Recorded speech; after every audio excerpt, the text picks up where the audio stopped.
Bro, I'm not even fucking playing. It is so fucking hot. Oh my god, my fucking OBS is fucking dying on me right now. What the hell? What the fuck? How hot is it? It's so hot that my fucking OBS is... What the hell is going on? Oh, I need to check this out. Oh, let me... Switch, what are we looking like? Is the stream looking fine? I see one out there, and I see technical difficulties. First few minutes, good start. I was about to ask about the visuals. Yeah, well, we're up. It's just everyone's like, "What the fuck?"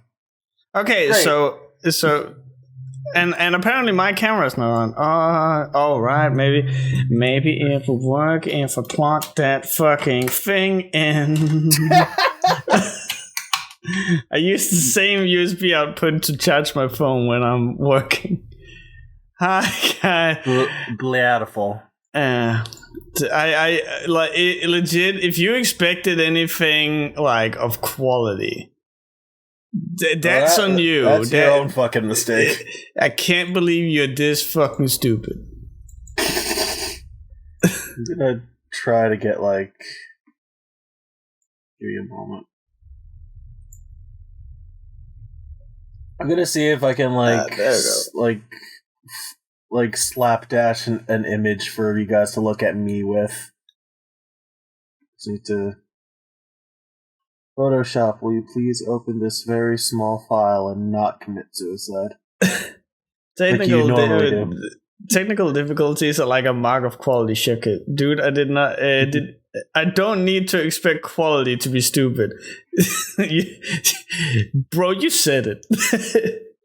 No, but seriously, like, it is so fucking hot over here in Denmark. It's fucking outrageous. Like, I think we have like 30 Celsius right now, which you can do your own conversion because I don't know how the fuck that thing works, but it is really hot. That is very fair. And so, like, I was out doing like grocery shopping before going here, and I just bought the bare necessities. So a single bag, and this chick in front of me, she's buying like a whole assload of groceries, and she's buying 3 or 4 bottles of wine or something, and I think she's getting them on a discount or something because, like, I don't know if you have this in America, but they have like this sticker on it where it's like a little yellow sticker with a barcode on it, and then the cashier scans that instead of the barcode on the product, and that way it comes in as this discount price. And so she bought that and a whole ton more. Hey, Breast Boy, thank you. 6 months sub. Jesus Christ. Thank you, bro. Jesus. But yeah, so she buys all of these groceries. It is nuts how many groceries she is buying. And then, like, normally you would expect someone to just start bagging the shit immediately because there's a line behind them, and you can part it up into 2 rows. And so she's just constantly, like, she's standing there and she's just slowly and methodically removing this sticker from one bottle. And I'm like, and I can tell that she's not gonna end up being done until the customer behind me has finished rolling all their like wares through. So I'm like fucking just speed bagging this shit. And then, like, as I'm like finishing up my bag, I look over and she has finally finished removing the sticker from one bottle. And she's now moved on to the second bottle. There's 3 or 4 of these. I'm like, how the fuck do you have so little awareness of what is going on in your life? Like, I'm dying of heat. I want to go home. I want to take my fucking shirt off. Then I remember, oh, right, we got the podcast. I want to go home. I want to take my shirt off. I want to take all my clothes off and just fucking like bask in the glory of the draft of my window. I can't imagine what it would be like being behind this cunt and being forced to stand inside this scorching hot store. I have to imagine, like, if you're in that position where you're, like, forced to work inside and in this burning heat, I imagine, like, they're going so slow because they're already dead. It's some sort of shit where they're like, well, if I'm gonna suffer, I'm gonna make everyone else suffer with me, which I can't even be mad at them for, because that's it wasn't even the cashier; it was the customer who was being this slow. So it's like the cashier, because you can tell the cashier is also just like you can see the fucking panic in her eyes.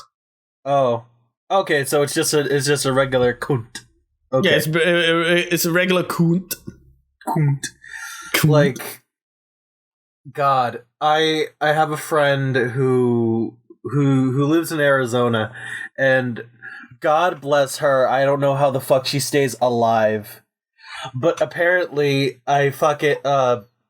she works between like 100 Fahrenheit or 110 Fahrenheit, so do your own conversion for that. But like around 30 C is when it like rains, and she considers 90 degrees like a blessing for like it not being hot. Because that's the shit they have to deal with over there in the devil's armpit. I remember vividly, and this is actually interesting to bring up, because it's actually 4 years on this day since I went to Vegas. Yeah. And I remember like when me and my friend we went to Vegas because we won a contest for selling the most copies of Tekken. So that's just how much my passion for fighting games split through there. Let's fucking go. But we went to Vegas, and we come into the airport, and we're waiting for Sam and Stacy to pick us up. And they come and grab us, and then like they bring us out. And I don't know if you guys have this in America, but at least in Denmark we have this thing where once you go from like say a mall or a big building and you go outside, sometimes there will be like a kind of like an AC that's blowing air on you, like typically hot air in case it's cold, so that you're a little warm once you go outside. We fought for sure. Like once we go outside, we legit think that we're standing under one of these things, and we are like we're moving around, and we don't, like, me and my friend, we don't communicate with each other. We're just like kind of like looking around and like fucking, we're trying to spot where the hell is this hot air coming from, because this is fucking this is unreal. And we're just fucking then we like look at each other, and then we like look at Sam and Stacey and go, is this how hot it is in Nevada? And they're like, oh yeah. And we landed at 10 p.m. Like it was nighttime. So like I kept like, we kept joking, like when we were walking around in the daytime, I was just making the fucking sound from Zelda when you only have like 1 HP left, because like I was fucking taking damage while I was walking out there. I needed the fucking red tunic or something to not die. It was fucking insane. Like, I keep bringing up this parallel any chance I get, but this is the same experience. Like not Akira. I'm forgetting his name because I have low fucking sleep. But like the guy who wrote JoJo, he fucking went to like the Midwest America expecting a great cowboy adventure, and was just he almost died of boredom in the heat that he ended up making Steel Ball Run because of it. Yeah. And I feel like that's just every foreigner's experience when they come to this fucking country. One, they realize that nothing makes sense, or every state is basically its own country, and the fucking Midwest is like heat and death and nothing. I remember again, that whole experience of coming to America and stuff. Like we were walking around, I was like what the fuck? What does that smell? What the hell? It's this weird, sweet smell. I remember I'm pulling Stacy aside going, what the fuck is that? And she's like, oh, they just legalized marijuana in Vegas. I'm like, oh. Oh, that's what it is. Newsflash, America fucking lies about its image. Also, Jesus Christ, 110 degrees Fahrenheit is 43 C. Fuck everything in my asshole. Holy shit. Oh my god. Now that we're on the topic of like going to America, I remember, and Sam will still tease me about this. So we're out driving. I think we're going to this pancake restaurant that, because apparently Stacy, John, and Sam are very like they know their way around Vegas, and me and my friend Stefan, we didn't. Mm-hmm. And so they're like, oh, we need to go there because that's the best breakfast you can get in the city. And so we drive out, and as we're driving around, I see one of those wavy arms inflatable tubemans, or whatever the fuck they're called. Mm-hmm. That is 100% a not Danish construct. I think that is 100% American. And I see that, and I lose my goddamn mind.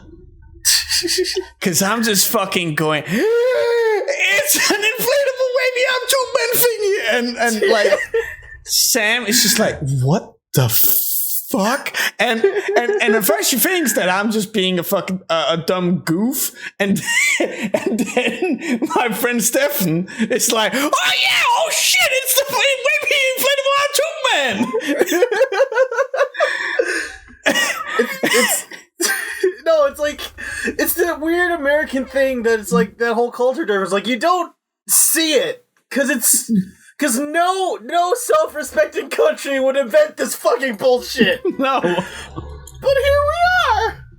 You just see, like, it's such a simple thing. It's just like a fucking fan and like a little fabric tube, but like you see it and you just see that weird, like, I don't know how to describe it. It's like it's like bent, but that bent goes upward, and it's like, yeah. That's like me. That's like me after 6 glasses of gin. It's just like. Oh god. I feel pretty bad for saying the story, but it is so cute and really just goes to show how great a person Sam is. But I think Sam is. Like, she can't have milk or whatever. And so we went and we got these pancakes, and she got very, very ill.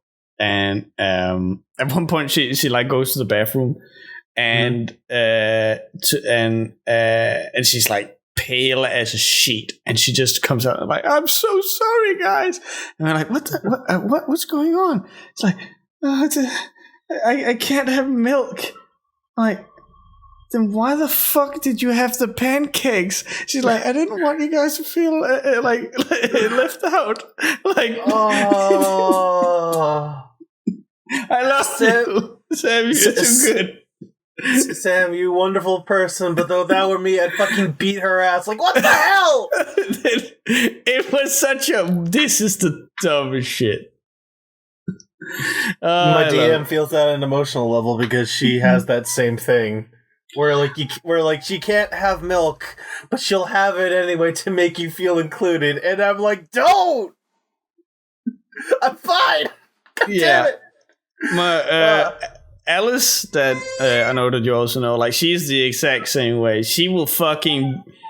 She has these things where she cares so much about other people that she's gonna bend over backwards, hurt herself, or do whatever the fuck. She will work herself to death if it means that she can be a...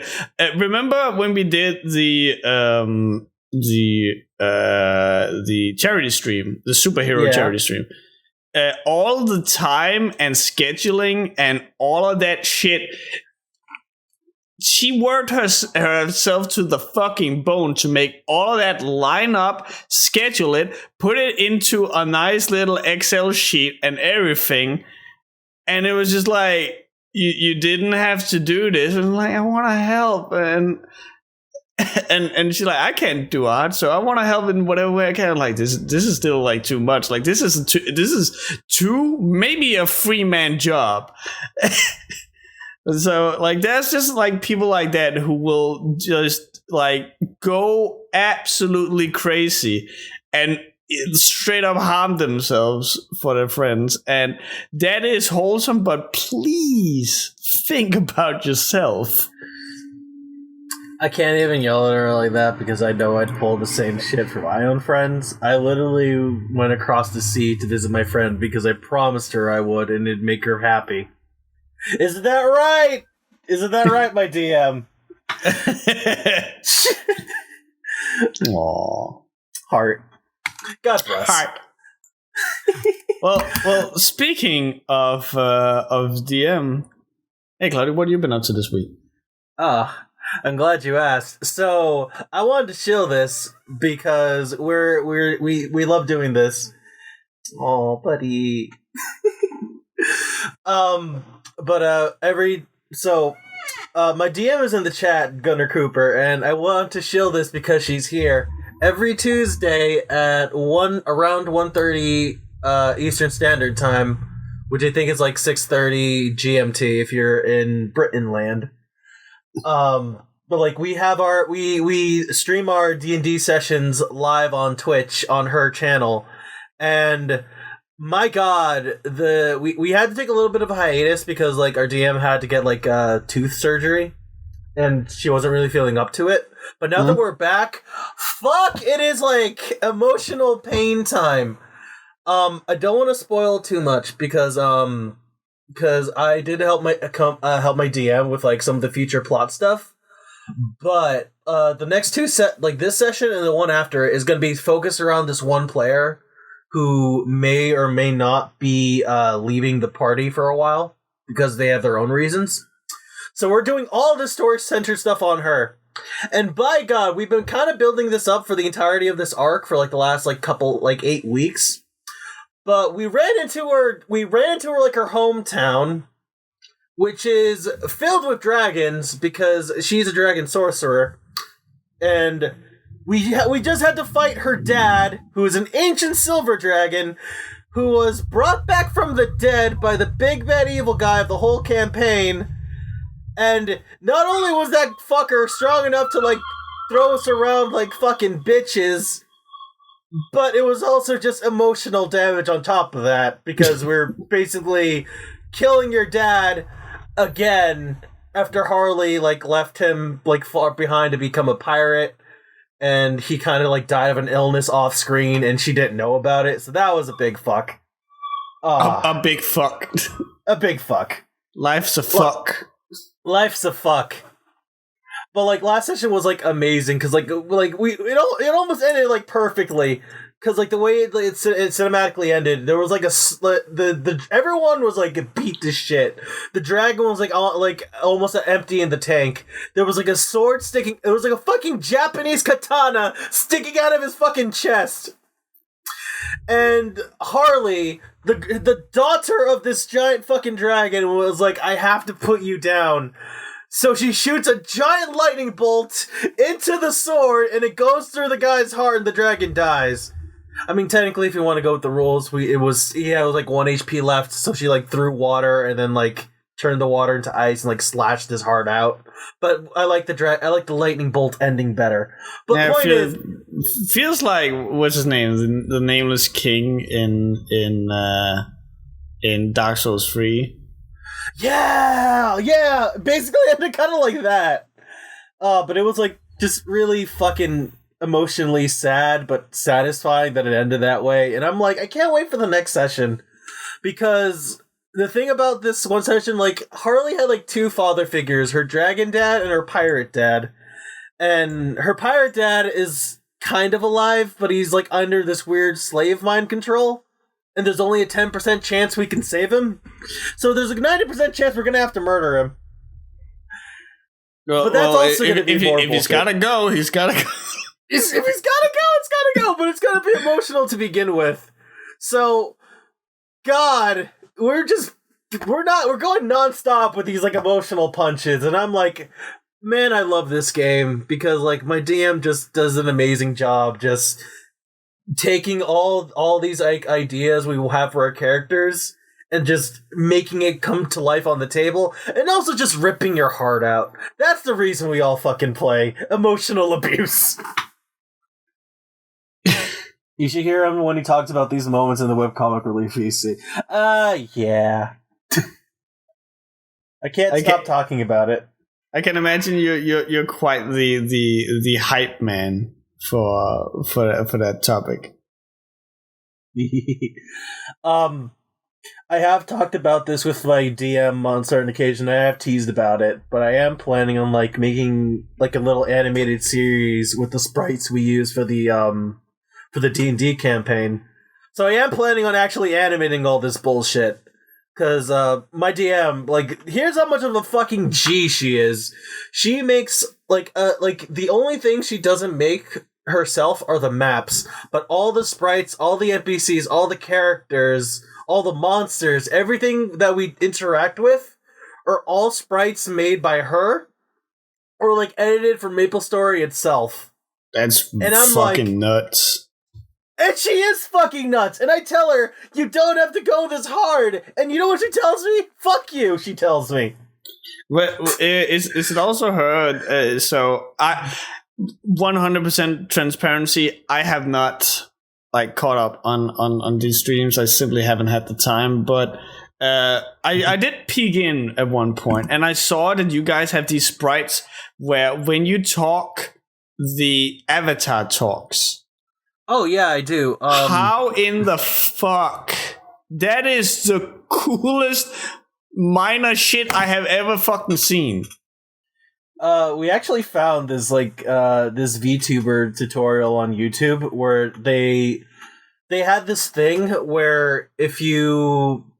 It actually, like, connects to Discord and it, like, detects when you're talking. Like, you know how there's, like, a green circle around you when you're talking? Yeah. Like, it detects when the green circle pops up, and it, like, if the green circle is on, it switches to, like, a frame where it looks like you're talking, and when you're not talking, it goes back to black. I actually sent you a GIF so you can actually see it if you want to pull it up on screen. Dude, we need to get that for you on this podcast. I have the tutorial, like, pinned in the D&D chat. I can send it to you with, like, a little image for me to use later. Do that after the stream. After the stream, but like if you want to see, there's I did send you the GIF. Yeah, of what I'm looking like. at it now. I'm bringing it up in Firefox so you guys can't see all of my weird fucking porn on Google Chrome. Okay, much appreciated. The patch notes is still up.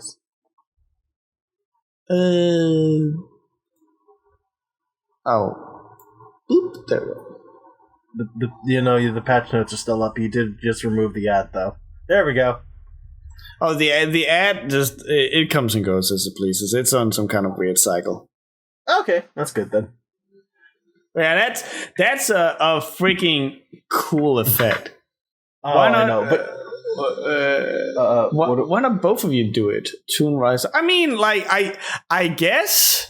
I sure wouldn't mind it today, because that way I can just sit in my fucking boxes in this heat. But it's not like the camera is super good just because I have a softbox right over here. I am not turning that thing on and pointing it on me. I will fucking die.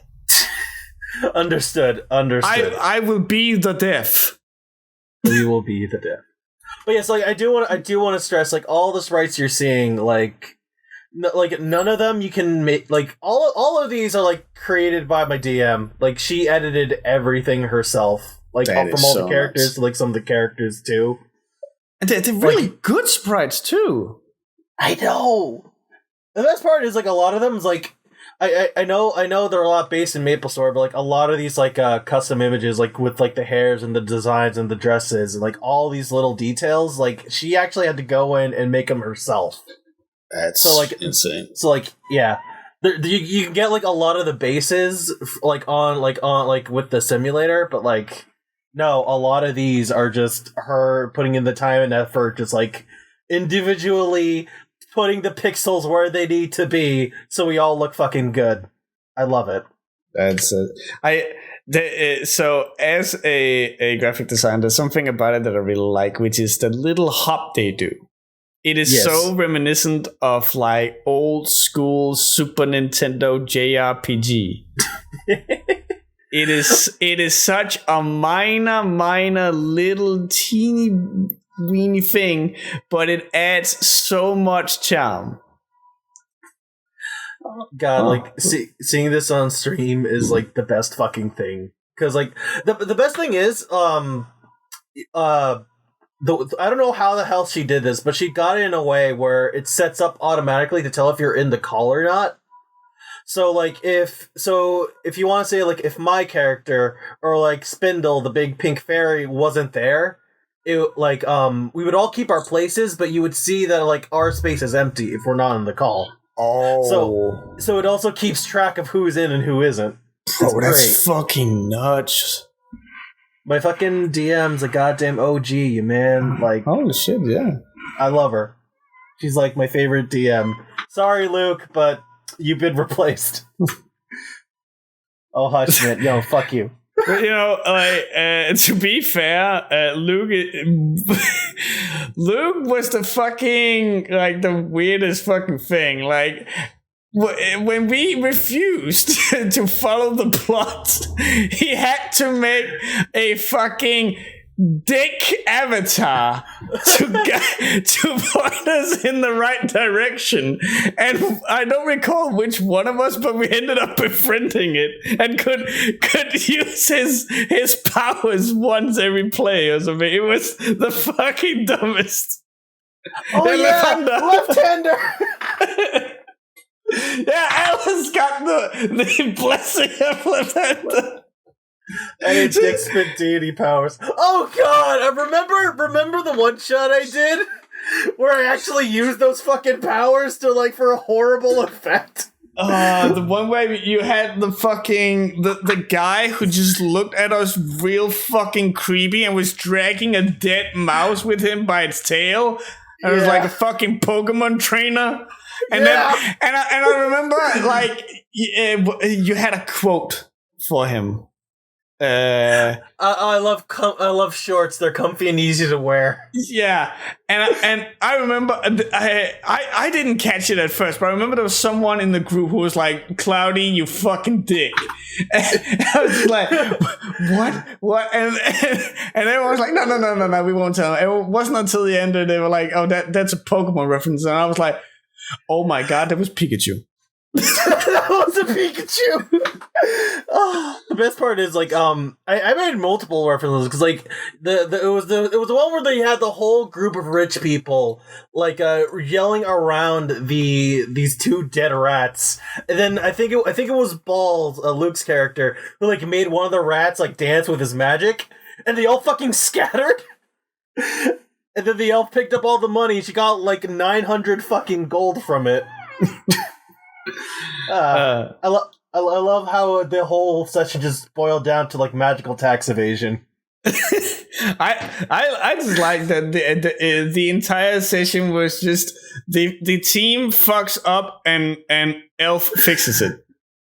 No, that was the episode 0 where we had to fucking go get a guy. We're like trying to break in, like using this like scheming plan and all this shit. Like we were trying everything in our power to try and sneak in, and then Alice's character just like I think just punches at the fucking doorknob off and then walks in. Like, okay, that worked. Oh god, you remember that part where Hayden, like we were locked outside the building. So Hayden was just ahead at the time, so we just used Mage Hand to fly through the window. and we had to check with Luke because it's like, so he's ahead. Can he technically lift himself? And you could just imagine Luke like that meme with all the fucking math and shit, like just like in front of his eyes, going, yes. Yes, like how like we had to Google how much does a head weigh 5 pounds. Oh, fuck, we could do it. Like, you when you get the chance, like, you need to, like, find, like, a DM, like, or ask Luke for, like, another, like, session or two, because, like, just having a chance to, like, play this and, like, do some wacky bullshit is, like, fulfilling as all hell. I love it. There were some interesting moments. I think, like, the thing that was great about Luke is that like if it is dumb and wacky, he will bend over backwards to make that shit happen. He's all about, let's just have fun, let's just be insane, because that's where the best stuff happens. But then you try, and that is fucking great. But then you have, like, people like me who are like, I want to do the fucking cool thing. So I remember I got like, my mug ended up getting like those boots that allowed him to fly or something. Yeah. I was like, I'm gonna fucking Izuna drop this dude. And like, we had to fucking stop for like a good 20 minutes to explain to Luke what an Izuna drop was. That's true. And bless his heart, but I legit do not think we managed to explain it. It's fine. Like, it's one of those things where it's like, you gotta like explain it more in like simpler terms, because it's like, because like you can see it in your head and you see it as like Izuna drop, but like to actually explain and go through the motions, you gotta go step by step with it. Well, okay, so how would you like imagine I have never seen an Izuna drop. Explain to me, what is an Izuna drop? Fucking, hold on, I have to like look at a GIF first real quick. because I can't think of one off the top of my head, because I'm thinking of like a flying somersault from a different fighting game, so hold on. Think Ryu Hayabusa. Yeah. I remember that game. What's it called? It's called Biomutant. It came out somewhat recently. I remember like looking at that, and Alice is just like, okay, you want to check out the fist weapons? And I go in and I check the fist weapons. I'm like, Okay. And she's like, keep going. And then one of the last abilities you can unlock is you knock the opponent up in the air and Izuna drop him. And I'm streaming the game into like the Team Riiser channel, and I'm just like losing my shit. And she just goes, "There you go." There you go. Okay. So the way I describe a Izuna drop is like, I grab this fucker by like from under his arms, and I lift him up like 10 feet into the air, and then I flip us both down like from like 180 degrees. So like our head was pointing to the sky, now our head's pointing to the ground, and then while we're dropping, we're corkscrewing down into the floor, and then I slam his head into the concrete, and then flip off him as a springboard, and then dab. And then dab. You gotta stick the landing. You got to. You got to stick the landing. Oh god. You give you. I'm the kind of DM who's like, you give me a dumb bullshit or something super cool that you see in your head, I will find a way to make it work if you can describe it for me. Yeah, I definitely feel that the whole like rule of cool is like the best. The best, yeah. Okay, actually, you know what? I can actually springboard this off of the conversation we had last time, but I do want to say like one last cool thing, and then move on to that thing with the topic. Yeah. Yes! Oh, fuck! That was exactly the thing I was about to bring up, Gunnar. So I DM Halloween one-shot with my friends, and the DM was actually my player in this session. And we fought a zombie beholder. And my DM was looking through the spells, and she's like, hey, my spell doesn't do this, but can I use my spell to make a shield around this guy's eye, so when he shoots an eye beam, it reflects back into his own fucking face? And I'm like, that's not how it says in the rules, but that's the coolest fucking shit. Fucking do it. So she like jumps up in front of the beholder's eyeball, like, and builds like a magical shield around its face, and then like as soon as it shoots the eye beam, it bounces back into its own fucking eyes and it fucking explodes. Ah, I love it. Beautiful. I love Gumshoe. Beautiful. I love it. Yes. But this actually goes back to what I wanted to talk about last week when we were talking about a world for me but not for thee.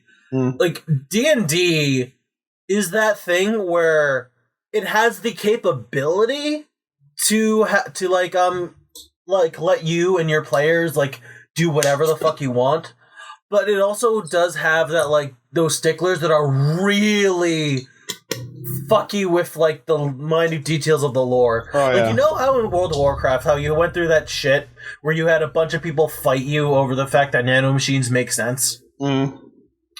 There are people who are so fucking sticklers with the goddamn lore, it is disgusting. Like it is like you have the people who will abjectly fight anybody who like if it's any contradiction to the lore or anything that's like remotely outside the rules, if it's not explicitly written in text in black and white, then you can't do it, and they will fight you on it to like and call you a heretic. It is absurd how these people would want to have like go about. First off, I think to like live under that kind of dogma is like a really sad and pathetic life to begin with. Have a little bit of flexibility. But like I posted a comment on a D&D video one time where a guy was talking about the changes done to like dark elves in the lore of D&D. Like D&D had this thing where I think like back then in the lore like all dark elves were evil and only evil because so and so reasons. Because racism. Racism. I'm not gonna say it, but yeah, it's racism. But they make all these really big, complicated lore reasons to like explain like why all orcs are bad, why all dark elves are bad. You can't have a good dark elf, and like they're making new changes. Oh yeah, and they have slaves, and they are slaves, but they have slaves, and it's a big fucky. It's a big fucky. But like there's this like the new D&D rules are like making changes to make dark elves a lot more like generalized, and they're kind of like eschewing the old lore. And I cannot explain the amount of piss baby bullshit comments that were in that video explaining how like they're so mad that the Wizard of the Coast is changing the lore, which I'm like, to an extent I'm like, you know what, that's fine. But you guys have like 50 years of like bullshit you can look back on. And if you don't like this, you can ignore it. I made a comment saying, you know what? I'm the DM. I can do whatever the fuck I want. And I think it's like the top rated comment on that video. And I have like a whole slew of replies yelling at me. It's like, no, fuck you, you're wrong. Because dark elves are da-da-da-da-da. Like, you should be stupid, because if you read this thing in Dragon Magazine, or if you read this novel by so-and-so, you'll find out that actually the dark elves are blah, blah, blah. Did you not read the blog post that was posted on the official... Did you not read that little blurb in the cookbook? Bro, that was the fucking shit with Tower of God. It was like, hey, this shit doesn't make any sense. Actually, you have to read the fucking blog post by CEO, or whatever the fuck the creator's name was. I'm like, who the fuck has time for that? Who the fuck has time? But like what you're talking about is definitely like there's the people who will use the pre-established like laws and rules and all that shit as a springboard, and then there's the people who will be a slave to it. And I'm definitely in the camp where you should use it as a springboard, where it is there to give you an idea of where you are, what's going on, what can everyone expect, and then once you present like an alien element or something that you want to do different or something, you absolutely can. So it's like, oh no, all black dark elves or whatever the fuck has to be evil, and it's like, okay, you can set up that as the norm, and then all of a sudden you get approached by a legit good guy, dark elf, and then all of a sudden you have this whole thing of going, what the fuck is going on? And you can play around with those notions or something, but it should definitely not be like, no, it has to be like they always have to be evil because that's what they've always been. Like, how uncreative are you that you need to basically play someone else's story? That's basically the thing. Like, the thing with like tabletop games especially is like it's a mechanism where like you can break all the rules you want to, and that's what makes me want to like play these kinds of things. Hold on, I know that Cloudy, who plays a cleric in our campaign, is squinting at me for making me asthma resistant. Oh yeah, a quick thing about like DM's campaign. According to like the basic rules of D&D, like Radiant's supposed to be this busted superpower and good against zombies, and she made it necessary, like Radiant damage like necessary to like you have to hit things with Radiant, but Radiant sucks in this fucking campaign because everything's resistant to it. And I'm like, fuck. But going back to the topic I was going to say, if I want to play someone else's story, I'll legitimately just play like Dark Souls or like Bloodborne or like a fucking Zelda. I will play any fucking video game that has its own like established rules in its own world in strict like undisputable guidelines. Because like a video game has these like sets where you can adhere to these rules strictly. Like, unless you're a speedrunner or a modder or, like, a hacker, you're not going to be breaking any of these rules anytime soon. But, like, in the game D&D, you don't have to follow these rules. There's a blurb in the first page of the Dungeon Master's Guide. It's like, hey, all these rules are a suggestion. If you wanted to just drop a figurine of Tiamat in the middle of the table because someone's pickpocketing a nurse, go ahead. It doesn't matter. You can fuck up in a day and it's their own fault. I got no idea what you just said, but it sounds fun. It is fun. No, like, but what I'm trying to say is like, you can. It's really fucked up when people are so strict on these games that don't make you adhere to the rules. Because I'm like, bro, why don't you just play a fucking video game? Because if you want to be so goddamn strict, go play someone else's game. Like this whole shit we're doing right here, this is my fucking world. Like, I don't want to go to fucking Albion or some shit. I want to fucking punch a dragon in the nutsack and throw him into the sea. That was very specific. We will always love Los Tiburon. Is it not kind of political, though? Like, even calling them evil is kind of vague and silly. It's not so much their evil, more their culture is based on things our culture would consider evil. Like, Drow society is based on... Yeah, I had a fucking dyslexia, sorry. On fierce matriarchy. Worship of a dark god that likes sacrifice, I think. Slavery, all this stuff. Or make your own world stories and lore, you lazy bastards. Yeah. Yeah, that's like the thing, because like because like, you know what? Yeah, because that is the thing though, because the way the old lore was, it's just it's also based on like interpretation, because like you can say, oh, they're not evil in their own society, but like you look at what they're doing, it's like, yeah, dark god making them do evil things. You can essentially boil it down to an evil race. And I'm like, you don't have to be so fucking strict with it. Just do whatever the fuck you want. You don't have to adhere to the fucking rules.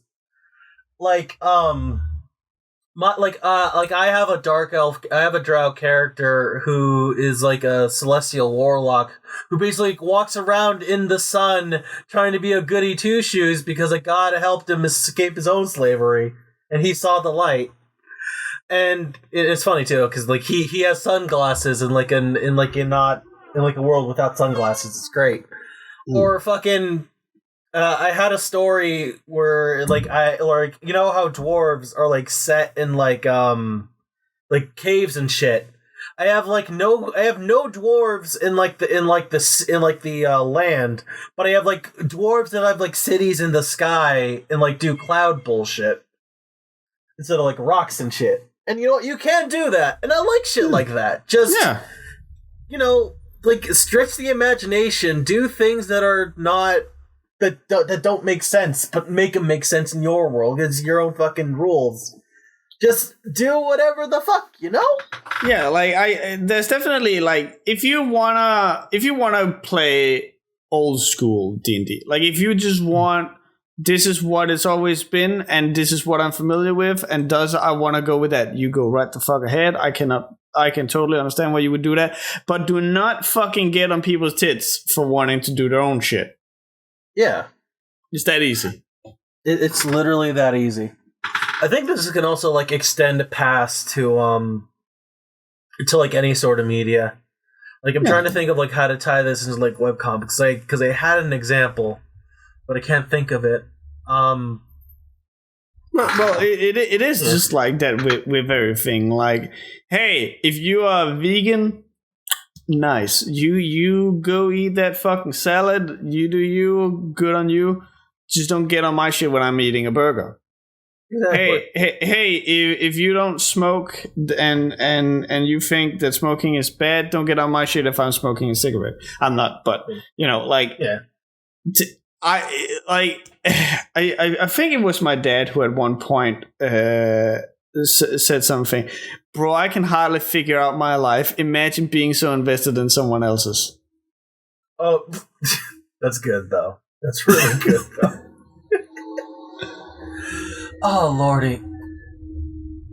Well, yeah, that's basically what I kind of wanted to bring up. It's like there's always going to be a bunch of hard asses to these rules and shit, and they're going to like dictate what kind of fun you have. It's fucking insane to me.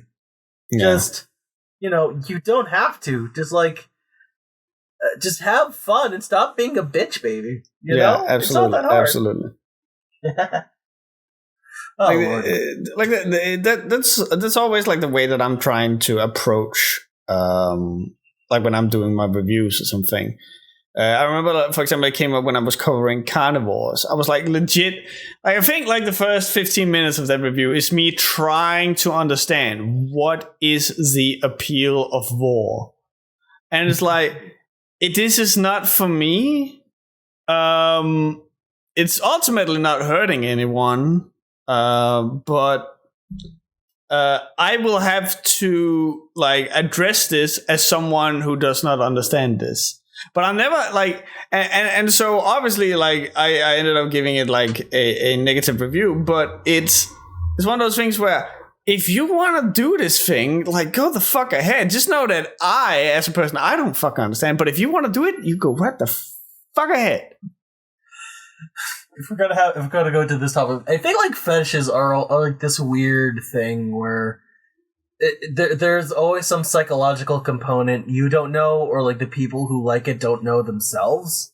Like even if we can assume or pinpoint what brought about that like attraction in the first place, we still can't even assume that it belongs. That's the reason why the author likes it, because it might be different for them.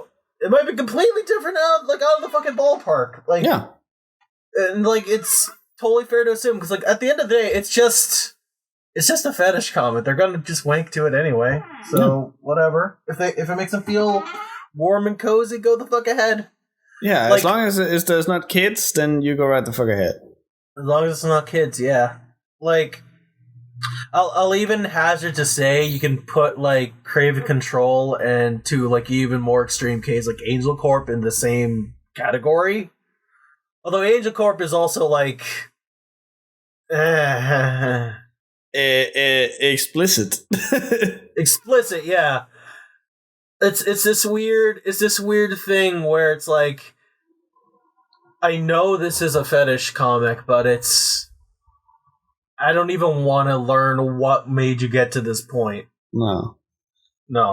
Like the chat says, if you have a fetish and it's not illegal, more power to you. Just don't shove it in my face.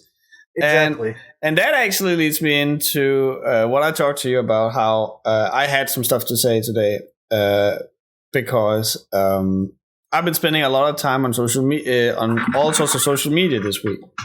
And one of the things that I've been spending time on is TikTok.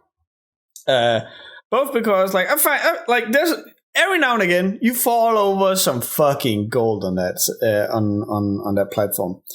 Yeah. But TikTok is fucking wild, bro. TikTok is fucking wild. So, like, it is... Like, I'm on Twitter, where I will gladly admit I follow, like, 12 porn artists or something. Like, Fair. I'm on Instagram. I hardly ever do anything there. I'm on Facebook. I'm on Tinder. I'm on like 4 other dating platforms, and I'm on TikTok. And TikTok is easily the horniest of all these platforms. Oh yeah, I learned what a thirst trap is because of TikTok. I learned too what a thirst trap is from. And, you know, it's one of those things. I am all for sexual positivity. I'm all for body positivity. I'm all for exactly what Wynard said. If you have a fetish or if you're kinky or any of these things and it's not hurting anybody, go the fuck ahead. You look great. And it is one of those things where, like, it's not for me. Because like a lot of these girls that are on this thing are like, they're very young, like 22 or something like that, and they're like wearing God knows what, and there's all these different like one of the fucking things is they have this fucking dance where it's like they fucking bring their hands up and they like dunk on them. Like a fucking basically, like, it's supposed to look like they're jerking you off with both hands, right? Yeah. And so they're like doing that, and they're like looking very seductively into the camera, and then like they do a little like fucking cat ear thing or some shit afterwards, and it's like, that's not for me. Let's get that right away. But there's a lot of other different shit, and it's just like, these people are fucking horny as shit, and the worst part is that it fucking works. I've seen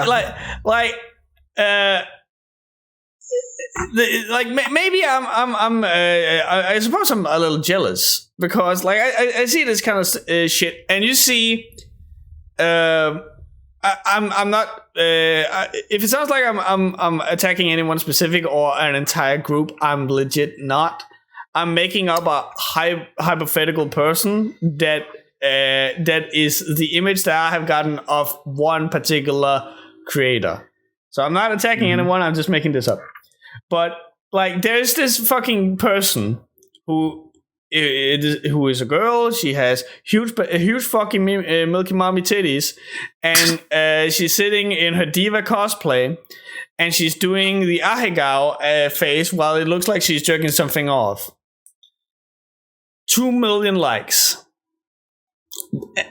That is her only thing. That is the only thing she can do, is that she's pretty, she has big titties, and she can jerk off an imaginary person. And then I come in, and I have like a fucking, like a green screen. Like I put up, by the way, as we're recording this, I legit just posted a new Webcast Relief episode that you should all go check out. But in that, I have a green screen effect where I do like a what the fuck kind of thing. And I've been chroma keying that shit. I have been editing the text. I've been syncing it up with audio. I've been doing this. I've been doing that. It has taken me a good long time to make this fucking thing. 2 likes. 2. And it's like, I don't want this to sound like I necessarily want these girls to stop doing this because, again, you do you. I'm just jealous that I can't do the same thing. Unless I have been fucking blessed with a 6-pack or anything, I can't do anything where I just look at the fucking camera and mimic to a fucking Justin Bieber song or some shit. No, I look like a fucking dildo. I have to fucking go out and put in I have to be funny. Do you have any idea how hard it is for a guy like me to be funny?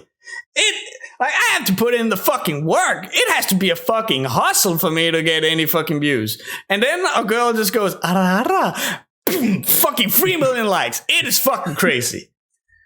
It is. Niggas horny. Yeah. That's the end of the day. God, I have my own pins, but please continue your thought.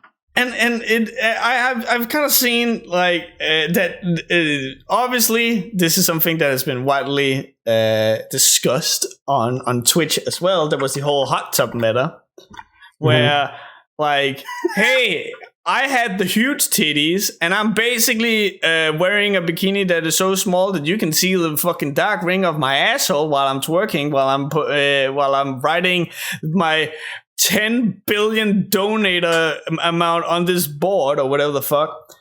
Can you fucking imagine that I'm firing up a stream, me, Riiser, I'm firing up a stream. I'm about to fucking play some Guilty Gear, a game where I have put in the fucking work, I practice, look at these sick fucking combos. Also, by the way, I'm wearing a Speedo, and I'm in a hot tub. You want to know how many views I'm probably going to get? I'm going to get 4. One of them is my mom. Like, it is fucking banana cakes. It is fucking crazy. And I think it's like, who the fuck am I to tell these beautiful women that, like, I don't like to see your tits. So who the fuck am I kidding? I love your fucking tits. I love how good you're looking. I love all that shit. I just wish that I had that advantage to put in so little fucking effort. It's this thing I tell people all the time, like my personal opinion, that why not says it perfectly right there. It's like, if only we lived in a fair world where people actually tried would be rewarded. Yeah. I have this philosophy, which is it's a really cynical take, but I genuinely believe that that good things, good writing especially, is mutually exclusive to successful things or successful writing. You know what? Because I think it was like Will Smith who said like he came up with a formula to how to make a blockbuster. Which is like you type off certain things, like you have a love story, you have a beautiful woman, you have a handsome actor, there's a plot where something explodes and then they kiss at the end. And you see all these formulas being broken down because that's gonna be what maximizes like profit and engagement at the end. Things like TikTok and like boobies and like booty streamers, it's like people are shitting on them. Because it's like a weird ass taboo where it's like everyone has this primal sexual need that needs to be filled. Yeah. Obviously, it's like the easiest fucking thing, but it's because it's in this weird gray area of like, no, you're not allowed to do this. Like you'll be shunned by society. It's cringe, but you fucking want it. But you like, it's funny. The loudest detractors are always the ones who are like jerking off the hardest to it. Oh yeah, they're doing it while they're jerking off. Just fucking basically, but it's like that. It's like you have these people who are like working super hard and like feeling so shit about themselves, their own, and everything that they're doing because like they're trying to stack up to like they're fighting against a primal need with their very own content that's made for them. Yeah. It's hard. It is incredibly hard to be noticed and to be picked up because the I know it's so easy to blame the algorithm, but it's like things are made for a way to maximize clicks, views, and engagement for properties and ads to like get shit done. Yeah. Nothing that you're putting onto the internet is for you. You're working for somebody else to get profit. That's just the basis of capitalism. That's just the basis for all this fucking bullshit. So it's like no matter how hard you work, there's always going to be a faster and easier and more efficient solution to like get the views that you want. But at the end of the day, that's not what you want to do. It's so fucking easy to be another Angry Joe or angry video game reviewer and like just shit and piss and fart and like make some shitty video that'll get picked up and dropped and then just circulated super fast because it's like every other thing on the market and it just like it's what's gonna be engaging with views. And you can take whatever like faulty sponsorships and like shill out your like opinions and shit, but you don't want to do that. You don't want to take someone's money to like say this one review of this comic is super good, because you want to tell people like as it is. Yeah. But even if it isn't successful, that doesn't mean it's not good and it's not like necessary for people to see. Like there's benefit to being like a diamond in the rough, to like be good and not be noticed for it. Because it only means like the engagement you're getting is actually meaningful. Because like I want to tell you, to like all the fans you've gotten and like all the people following you, like they're getting something really positive, like really valuable from your content, even if like the algorithm's not paying you for it. Oh yeah. Yeah. But like like all these TikToks, all these fucking shits that are like quick cash things that are going viral. They're made specifically because they're like taking advantage of the people dancing and like they're taking advantage of like the people watching the dances. That's all it is at the end of the day.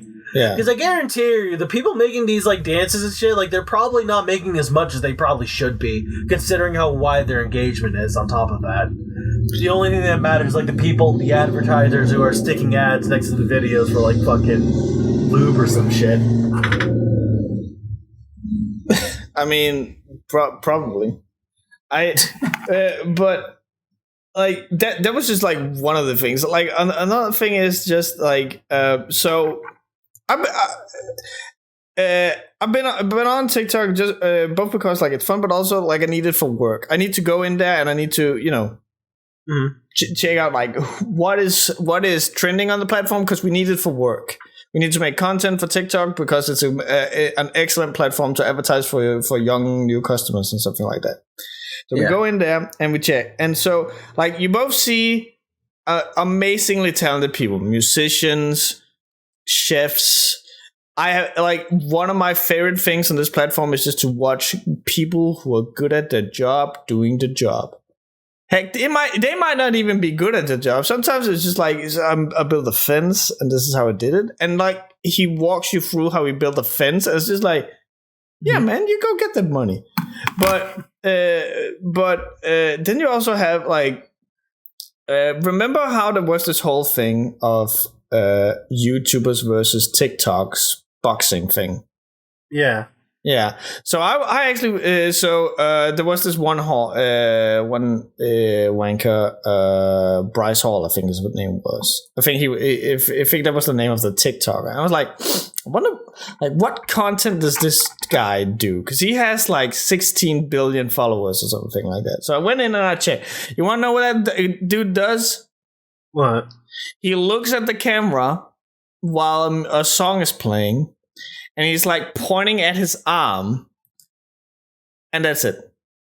Like the clip is 15 seconds long, and he's just like, like he has that like eyes half closed and like nodding his head just a little bit, like kind of like he's doing that. Hey, shorty, what you up to? It's just like doing that. That camera is pointing at it and his fucking arm. Like he's one of the biggest fucking TikTokers in the world. Like how in the actual who watches this? Who is actually interested in this?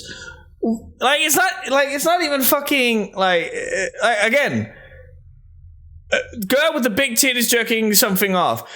I can fucking go and I can see that's for me. That my penis, that's for me. But like even if I turn on the gayest part of my brain and I look at this and I look at this tool, he's not even handsome, but like I look at this guy and all he does is he looks like he's fucking high as a kite.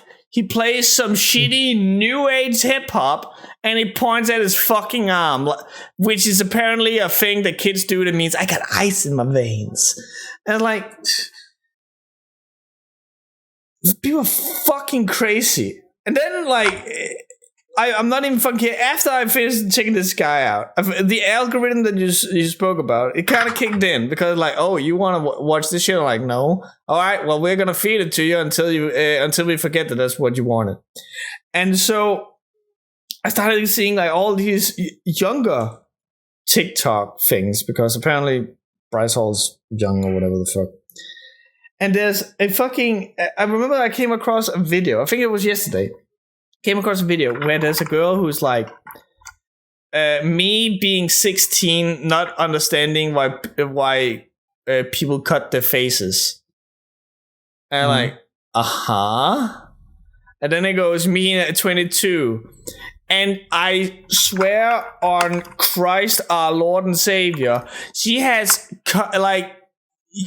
scar tissue from the edges of her mouth almost all the way up to her ears, across her fucking face and all this shit.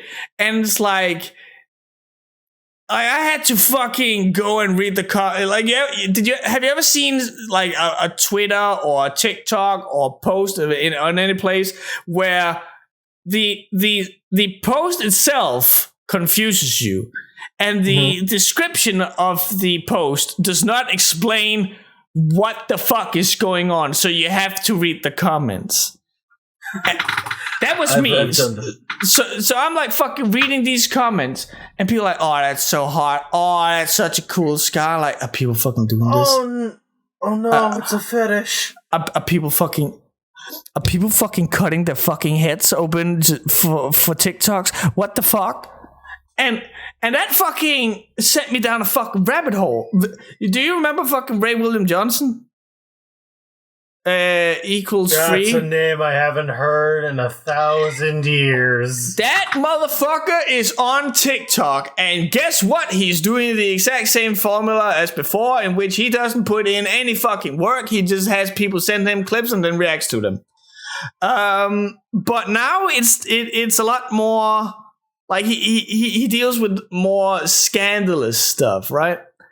And there's a fucking and he's putting out the call to TikTok moderators or whatever the fuck and asking people to flag a channel, and for good reasons too, because apparently there's this fucking mom who's had a stillborn child, and for some fucking reason this cunt has been allowed to keep the fucking baby. And she is now fucking flailing this fucking baby around on TikTok, being like, "This is how I would have fed my baby if it hadn't been stillborn." And she's fucking recording herself feeding this fucking stillborn dead ass baby, and it's like, what the fuck? You know, I heard there was like a thing with like this one TikToker, vegan mom or vegan teacher or some vegan shit. teacher, yeah. Yeah, the fucking like what was it? She made fun of a person who died or some shit.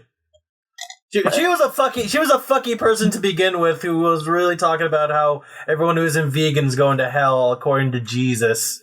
And I'm like, it's one of these fuckers. Was she not the one who had like a drawing of a black girl, and then and then it says Nigger, and she's going like, when you see this name, don't you actually say that she's nice, intelligent, generous, and like spelling out words, and I'm like, what the fuck are you doing?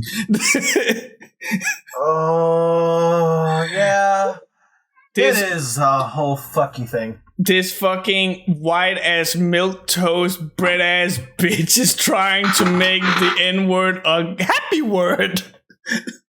So like first off, bitch is a fucking skeleton. Like, dead ass. But it's like, there's some weird bullshit where equals 3 is doing some good in the world, where they're like using his dumb reactions to cancel shitty people on TikTok. Because at least that shit does not have moderation. Yeah. Like, what kind of a world do we live in? We're losing subscribers because we're making cringy content. Holy shit. Yeah. But you know what? It's fine. We gotta talk about this eventually because there's some fucky shit on TikTok.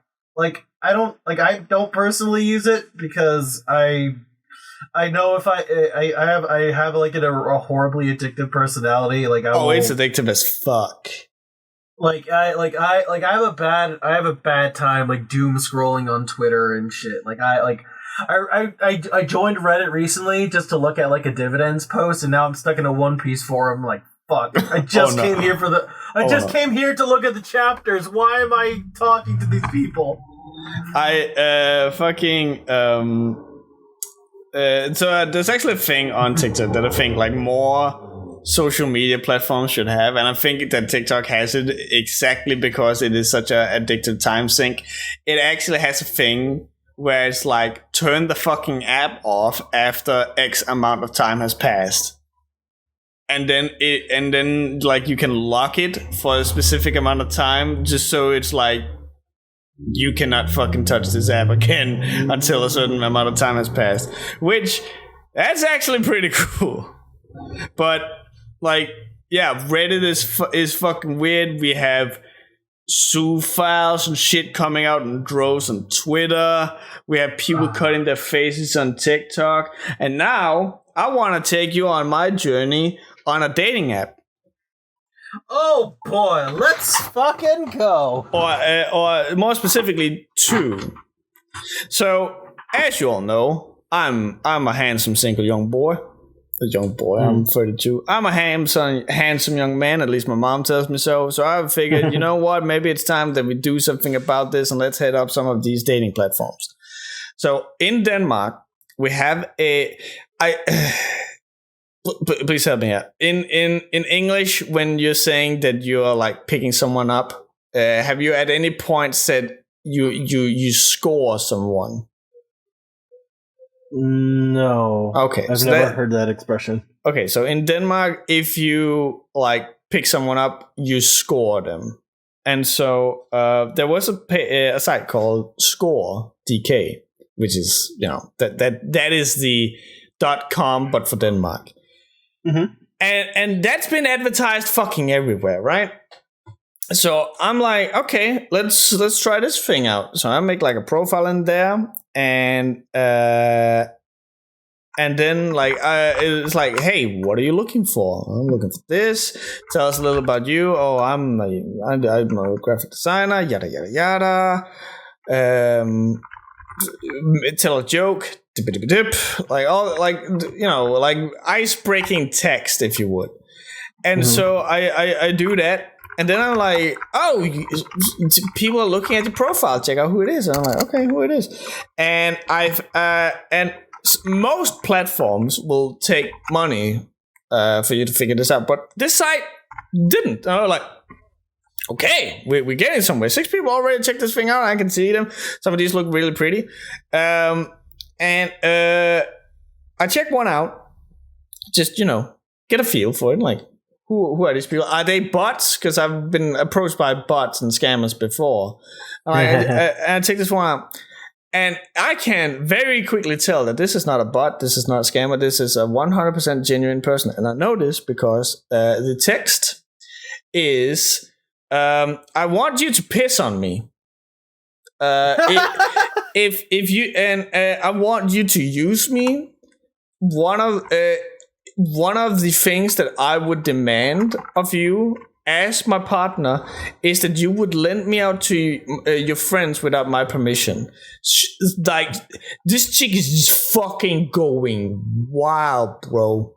She's like, And I'm sat here going, I like strawberries and a walk on the beach or whatever the fuck. Like I'm sat here like in my finest suit with a bouquet of flowers and like, oh jolly boy, what's going on? Obviously I think, okay, maybe this chick is just fucking crazy. Maybe this is a joke profile. No. Next one, it's poop in my mouth. Next one, I do anal on first date. Next one, just bam, bam, bam. Everyone is just a fucking super freak. Okay, maybe the people who approached me are just like fishing with a wide net, you know? Yeah. So I'm figuring, okay, let me actually look some random people up, and I'm like, okay, people in my neighborhood, people in this age group, people with these interests. Oh shit, she looks cute. Oh yeah, can you spit on me? I'm like, what the fuck? Like, kind of shows like what the audience are trying to accomplish here. There's a difference between someone dating for like a relationship and somebody dating for a fuck. Yeah, like I want someone to come and hug me from behind while I'm making dinner and be really cute about it. I don't want someone to fucking peck me. Like, what the fuck is this? So that's that was my first experience, and then I tried Tinder. Do you have any like experience with Tinder? Because I know that's also exists in America. So I know what Tinder is. So like I've heard the horror stories. I've never used it myself. Okay, but no, please tell me. So the way that it works is that it's the most superficial fucking thing in the world. Swipe left, swipe right. Yeah, a person comes up on your screen. If you think they look good, you swipe right. Oh well, not because you can read a little bit of the text about like, hey, I'm this old or whatever the fuck. If you're interested, you swipe right. If you're not, you swipe left. If the person has liked you as well, you are a match, and you can start chatting through the app. Mm-hmm. And I've gotten some matches who left me on red that it is what it is, but the most insulting thing I have tried is that I matched with a girl, and I'm like, oh shit, like she's oof, okay, we in there. Oh, okay, I see you. And I'm about to go in there and chat with her. And for some reason, the fucking, like, the app won't let me go into the chat window. Like, what the fuck? And I fucking, like, so I go out and see, like, you can get, like, a screen of all the people that you match with. And, like, where's she? And apparently, I didn't know you could fucking do this even. She somehow just Control-Alt-Z-ed me. She, like, undid. She made an error, and she just fucking, like, Control-C that bitch. She just, like, no, not this poor little fucker. So, yeah, not great. And it is, like, these things are, like, they're not fun to experience. Like, it really, like, At first, it gives you like a jab in your self-confidence, but as you like experience it more and more, it's just like that is the nature of the beast in these platforms. You just gotta stick with it. But that's like the only thing that you really can do right now due to the whole coronavirus. Like you can't go out and meet people. Well, you can, you shouldn't. And and so like every time that you go to like a family reunion or something, your grandma's like, "Oh, when are you finding yourself a new girl?" Like, I'm fucking trying, but everyone who's there like wants me to fucking pee in the face. And I mean, like we can talk about that, but I also just want strawberries and a walk on the beach. Legit. So social media is fucking wild. Whether it is Facebook with crazy Karens, Reddit with its Tower of God fans or whatever the fuck, YouTube with Jake Paul or whatever the fuck. And I mean, I would have just gone straight for Susan, to be honest with you. You know what? You're not wrong. But like, oh god, like there's this weird homogenous ego that like happens with all these profiles, and like, God, I don't even want to touch Instagram because I know Emily's on it a lot, and like I mainly stay off it because like I got added to a group where there's like Nazis like just talking their ass off in a private DM, and I'm like, I'm just gonna leave this platform and hope they forget because I don't like them. I don't want to be associate with them. Yeah, I said this on a call like on Monday where one of them actually found my Twitter and like assaulted me. And, well, not really assaulted me, but like they went to my DMs and started like being upset that I like dunked on Kanye or West, and they wanted me to listen to their shitty problems as if like I'm not associating with them anymore. And yeah, I don't want to. You're like a fucking Nazi. You're fucking messed up, bro. Go the fuck away. Jesus. But it's like, yeah, the crazy people. I like I said, I think like, if you find me on Instagram, you will find me posting a picture of a restaurant I was at. One picture of me, and the rest are just like logs of me running. Like I'm not on that platform at all because I am not. What do you call it when you're like very, very like obsessed with how you look? Self-conscious. Yeah, I'm not that self-conscious that I'm just like gonna fucking take a picture of every fucking thing that I do. Like, I wanted it to be like a backup. Emily recently told me like they stopped the fucking like size requirement for the ratio requirement for videos. So if I want to, I can have a 16:9 video on that site now, which is good. So I can use it as a backup archive gallery.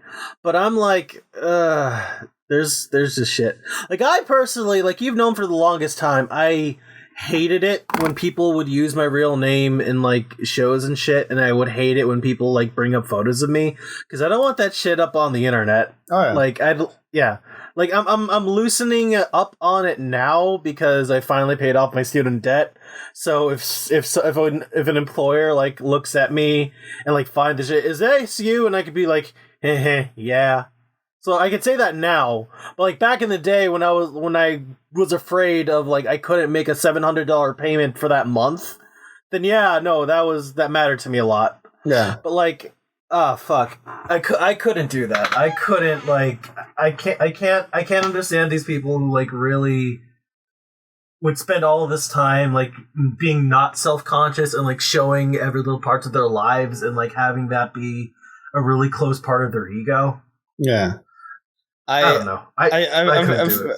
I think like so it is one thing that like let's say that you what is her name?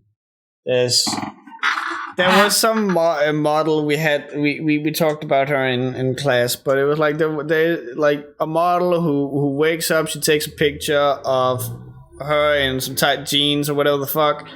And then she takes a picture of the vegetable fruit smoothie thing with protein powder, whatever the fuck. She like, that is my breakfast, all that shit. And like, if you are like on your own and you're doing this, I guess like that. It's not for me, and I can't imagine it's healthy. But I think where it's worse if you got something like I remember there was what's his name, David Dobrik or whatever the fuck, where he's just like he's got this entire house with a bunch of friends, and they're just pranking each other during daytime or nighttime, and the whole like spiel about these whole things is that like you don't know when these things are gonna happen.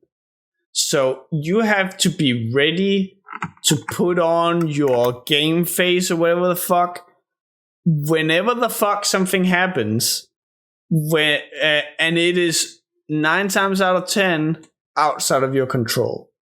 Like if someone go like, let's say that you because I think like David Dobrik and Jake Paul, all these people, like they appeal to like younger people, or at least used to, and all of a sudden someone comes up and slaps you really hard in the nuts. And oh boy. And you have to like immediately put on, oh, ouchie, ow, wow, that hurt, oh, wow, instead of going, you fucking cunt, I will lay you flat. Like, can you fucking imagine that, like, 24/7, you're always having to be ready to put on that persona or whatever, because, like, obviously, when the Riiser that people see on camera and the Riiser that's talking right now is obviously very different from how I act in my daily life. I'm a lot more soft spoken, a lot less like looking for conflict and all this shit. But even then, like the gap between Lasse, me, and Riiser, that is not as big as it is for other people. So for me, it's hard. I had to deal with like taking that persona off and distance myself from Riiser. So just having to make that huge leap with the character that you play and be ready on a second's notice to put that mask on, and it's gotta fuck you up. It does. It is a skill to be an actor, and it's harder than you think for a lot of people, because it's oh god, like what was it, like Carl Jung or Carl Sagan? I don't remember. It was some fucking psychologist. Jung? Carl Jung? Jung, yeah, the persona. Yeah. That whole fucking thing where you're like going around and like you have this mask you have to wear and like be around all these other people, and it's not the person you are when you're by yourself. It's a whole fucking thing, and there's like a thing that it's like he did that. He talked about that during a time when the internet wasn't popular and it wasn't a thing. You're something you had to wear around people. With like the internet, there's like this extra thing of anonymity where you gotta question if that's actually you or like the person you're hiding from yourself.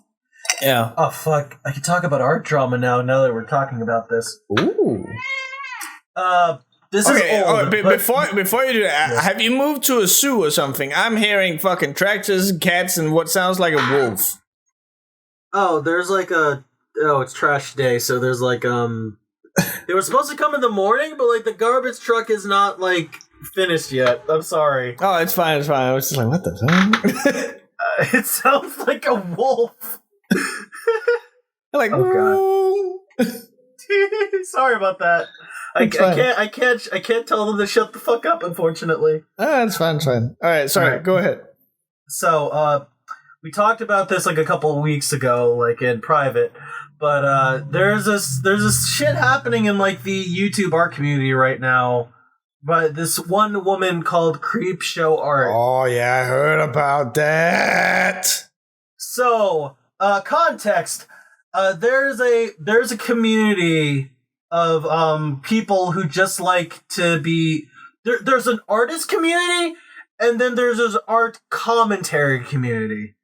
And this is focusing on art commentary. Like, I used to be part of the commentary community when I was like in middle school. And what that was a bunch of people using the YouTube reply feature to like nitpick someone else's video and talk about how shit they were. Like, I can golden age of YouTube. The golden age of YouTube. I can promise you that community was the reason why we can't reply to other people's videos anymore directly. You know what? Probably.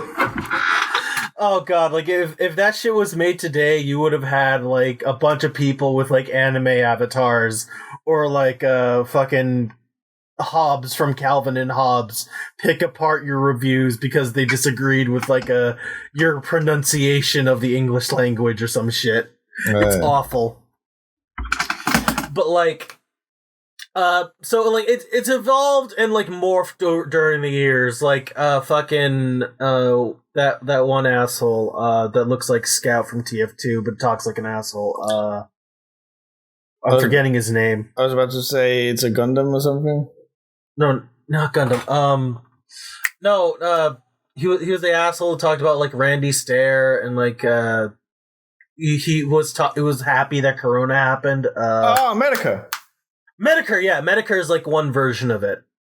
So there's people who did like blood sports, and that's how one way the commentary community like evolved. The other way is like the art community happens, where like people like doing speed paints and like talking about random drama shit, and there's just like then they're the kind of like cancel each other, spill the tea, all that shit, girlfriend.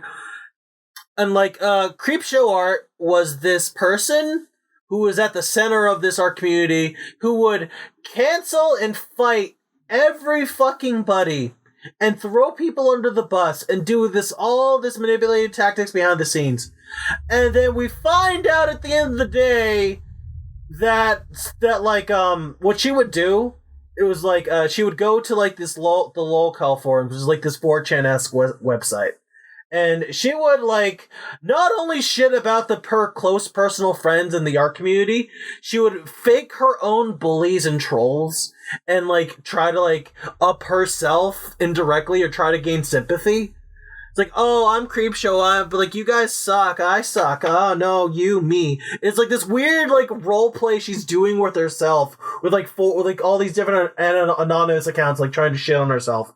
And then, like, the mods finally caught wind of this, is like, and it's in their rules, like, listen, if you don't do this shit, we'll let you keep your anonymity, but we're within our full right to just, like, reveal your, like, they didn't dox her, but they basically said, like, hey, this is Creepshow art. Fucking you.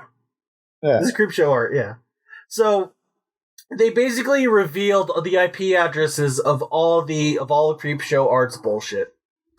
And they basically caught her red-handed, talking to herself and shitting on all of her friends, and basically proving that all these false accusation claims that she was showing on these people, who, might I add, were suicidal and, like, were on the brink of suicide thanks to her.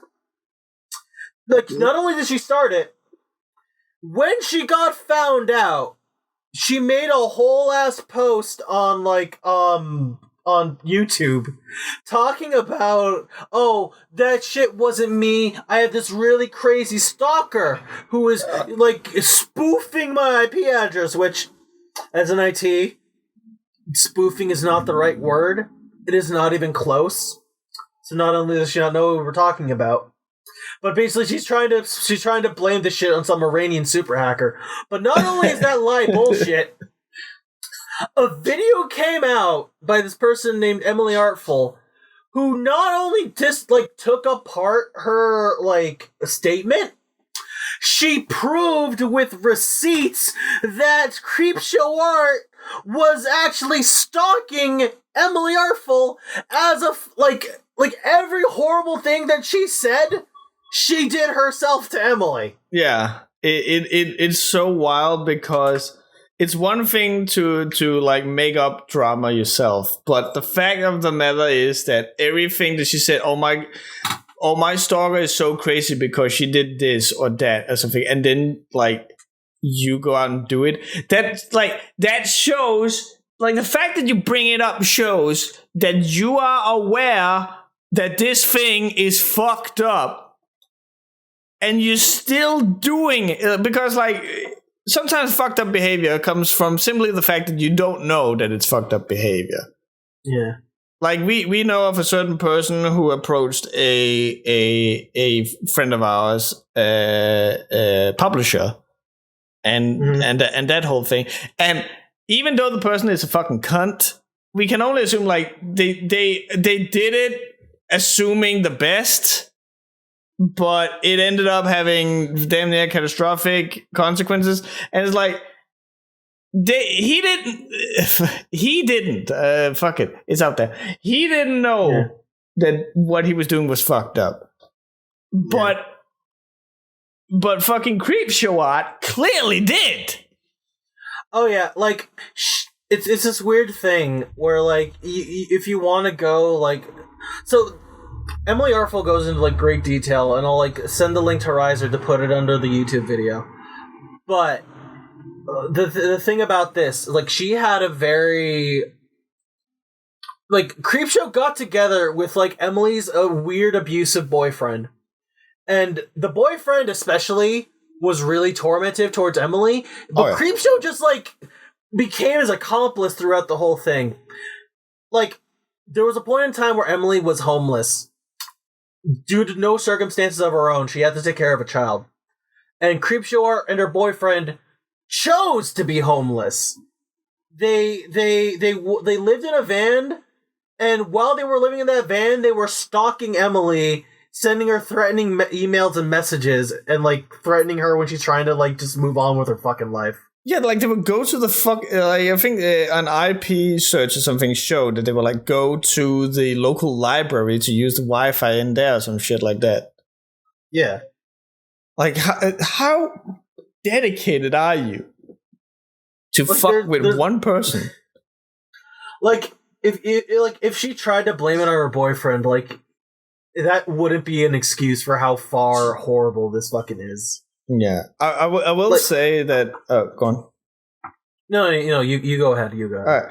All right. I will say, like, watching that video is one of those things where I definitely feel that she had way more receipts on the boyfriend, and the stuff about Creepshow art is a little more. I can see it, but I'm not like I am convinced, but there is unfortunately still room for doubt. But the boyfriend part is just. This guy's a fucking sociopath. He needs to get fucking locked up. Oh yeah, definitely. Like the thing with Creepshow art is like, it's like she's fucked up because she did a lot of things, but like what ended up happening is that like she like the domino effect with her like came like all the receipts came from everywhere else because like Creepshow herself. Yeah, she's like her the boyfriend is way more of a sociopath. Oh yeah, but she's also like manipulative in her own right. Oh yeah, she's a bad egg as well. Like, oh yeah, so it's like once the whistle was blown and once her cover was blown, like we found out like her own group personal friends like got ghosted by her, and we were like and like people were starting to like notice those signs of abuse and manipulation that they were going through, and it just keeps piling up and up and up and up and up, and I'm like, Jesus fucking Christ! It just keeps going. It's actually something I worry about with all the intentional Creepshow art. The guy who started this whole shit gets off scot-free. I don't even know if he got off scot-free because like I don't know where the fuck he is. Like Creepshow art, like she would boast about having like a 20K a month salary because of YouTube. Because ironically, the whole reason she started was to like do the same shit as Emily does and basically stalk her through there. But then it became like a living. Yeah. Hello, what the hell is going on? We just talking about art commentary drama.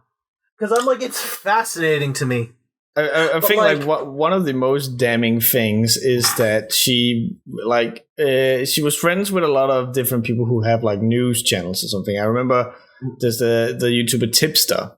He reached out to her for comment because they were apparently friends, and like, "Hi, what the fuck is going on?" And she's like, "I don't want to talk about it, but you should probably distance yourself from me." I was like, well, there's the fucking smoking gun. Like, yeah. Like, there was like a segment where like Keemstar was talking about like, oh, I'm willing to fight for Creepshow. I'm willing to hire her on my show and like give her side of the story.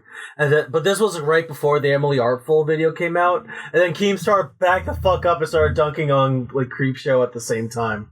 Can we talk about Keemstar for a second? Go ahead, please.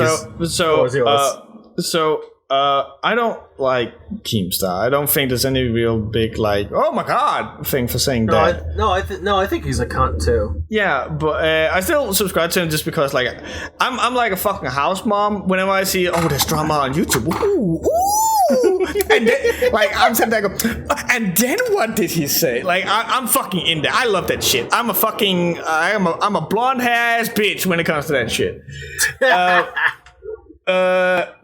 And I will say I am also one of those people who go, I don't like Keemstar. I think that a lot of the things that he says is fucked up, but he has like proven to actually do some legit good stuff for people. Like, for example, like when smaller YouTubers get the shit taken down, like the channel or something. Like I have heard so many times where he's just like come through and helped them. But there's been this whole fucking drama between Keemstar and H3H3. Mm-hmm.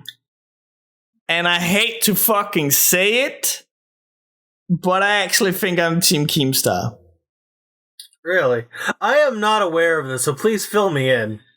Oh my god, it's been like there is a fucking what is his name? There's a YouTube channel called Bo Blacks, and his entire thing is that he is completely unbiased. He just reads up like this thing happened, and here are the reactions from other people. He never and he has like a damn near 2 hour long video where he just like breaks this down. But it all started with Keemstar being on H3H3, and they're having a very nice conversation, and Ethan is very much like hey, I don't really like, I didn't like what you did, but I'm really proud that you have done and stuck with it, and you know, like I think some of the stuff that you're doing is good, and yeah, like it's very cordial, it's very like cordial, is that the word? Mm-hmm. Yeah, okay. Cordial, yeah. Cordial. So, it's very cordial, it's very friendly, they're nice to each other and respectful and everything. And then the podcast comes up, and Ethan and Hila immediately starts going, don't worry guys, we don't like Keemstar either. Like, because Keemstar is the person that he is a very controversial figure. So they're like, hey, now don't worry, we we're not good with him either. And and it's actually kind of sad, because like then you see the like Keemstar is doing like a live stream shortly after this where he's just like talking about it, and he's talking about like Ethan is like a really cool guy, he loves Ethan, and he like, oh, she's such a sweet angel, but then like I think it's weird, like they were so nice to me, and then they go and say this shit. That was and then the whole thing of PewDiePie saying the N-word happened, and Ethan came out and was talking about that, and he didn't think that it was bad that he went in on PewDiePie for saying that, being like, oh, wow, he was really confident in saying that, like it sounds like he said that a lot of times and all that shit. So obviously people weren't happy about that, because you know, I don't know if you know this, but PewDiePie has fans. Yeah. News to me. But so that happened, and so obviously people weren't happy about that. And even the podcast episode on YouTube got like a lot of dislikes. And so Keemstar and the YouTuber Scarce, who also does like news things, both report that oh shit, this video has gotten a lot of hate, because and which is a new story, because H3H3 is 9 times out of 10 very, very likable. Like they've always been like the YouTube darling for the longest time, and so all of a sudden they have a video where a lot of people are not liking it. And so Keemstar reports on this, going, oh my god, people are fucking hating this video. And that's literally all that he does. And then afterwards, he even goes on a live stream, as I think they have like a podcast called H3H3 After Dark or something, and they're getting really drunk, and he is just fucking whining and screaming like a fucking toddler about, oh my god, Keemstar says that he hates me and shit. And if you're fucking following Keemstar, you're a fucking little baby boo. You're such a fucking shit. Oh, you don't know what good content is because you're fucking wearing diapers. Like he's going nuts. And like the big issue here is that Ethan has misconstrued Keemstar reporting, hey, a lot of people are disliking this video, to believing that Keemstar disliked the video. And you know, like he only reported the thing, and so he's making this huge thing. And if you know anything about Keemstar, he doesn't take these things lying down. So it became like, no, I never said that. What the fuck? And like, why are you saying, like, how dare you say all these things about my community and yada yada yada? So they go back and forth, back and forth, back and forth. Then the whole and then like this happened for like a year or so, and then the fucking content nuke thing happened. Do you remember that? I remember like a lot of shit happening on YouTube because of it, but like you're gonna have to explain that. I'll explain it. So Ethan drops a video which is called a content nuke, and it's basically just where he goes off on Keemstar, and it is a deconstruction of Keemstar and why he's an asshole. And he just goes on and on about, hey, I don't fucking like Keemstar because of this and that.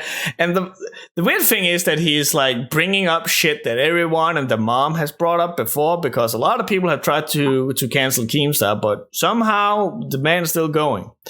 So he doesn't really bring up anything new except for one thing. And I think I think you are familiar with it. He brings up Etika. And claims that because at one point Keemstar talks with Etika about simulation theory, and at one point Keemstar says something about, well, if that's the case, then like nothing of this is real. You could jump off of a cliff and it wouldn't be a problem. And you know, and that is like a teeny tiny clip of that conversation that he had with Etika, which is apparently like a fucking hour long or some shit. I don't know. Yeah. And as we know, unfortunately, Etika ended up taking his own life by jumping off a bridge, and that sucks. But what then happens is that Ethan is very, very, like, it is downright dirty how much he implies that Etika did this because Keemstar said jump off a cliff. Like, he planted the fucking idea in Etika's head. Like, the man rests, like, God. And like, people were not and I think like that was because like I said, I don't like Keemstar either, and I was actually very much like I didn't know about all this stuff before this, so I actually kind of liked H3H3, but this was like this is disgusting. Like, what the fuck are you doing? Don't fucking weaponize a dead fucking dude just because of your fucking beef. And the whole thing is like, a lot of things about Etika could have been done different, but you and I, we actually had like long talks about it, where it's like a lot of things could have been done better about it. But fact of the matter is that Etika, God bless and God rest his soul, did not make it easy for people, because he too was flip flopping between no, it's all a joke, and no, I am actually insane, and all this shit. So you didn't fucking know. Should I actually be worried about this guy or should I not be? Yeah. And so I don't think, like, so obviously Keemstar may have also said for certain things that may have egged, like, it may have like ridiculed or attacked Etika or whatever the fuck. I don't know. People say that's the case, but I've also heard that Etika said that he had nothing but love for Keemstar.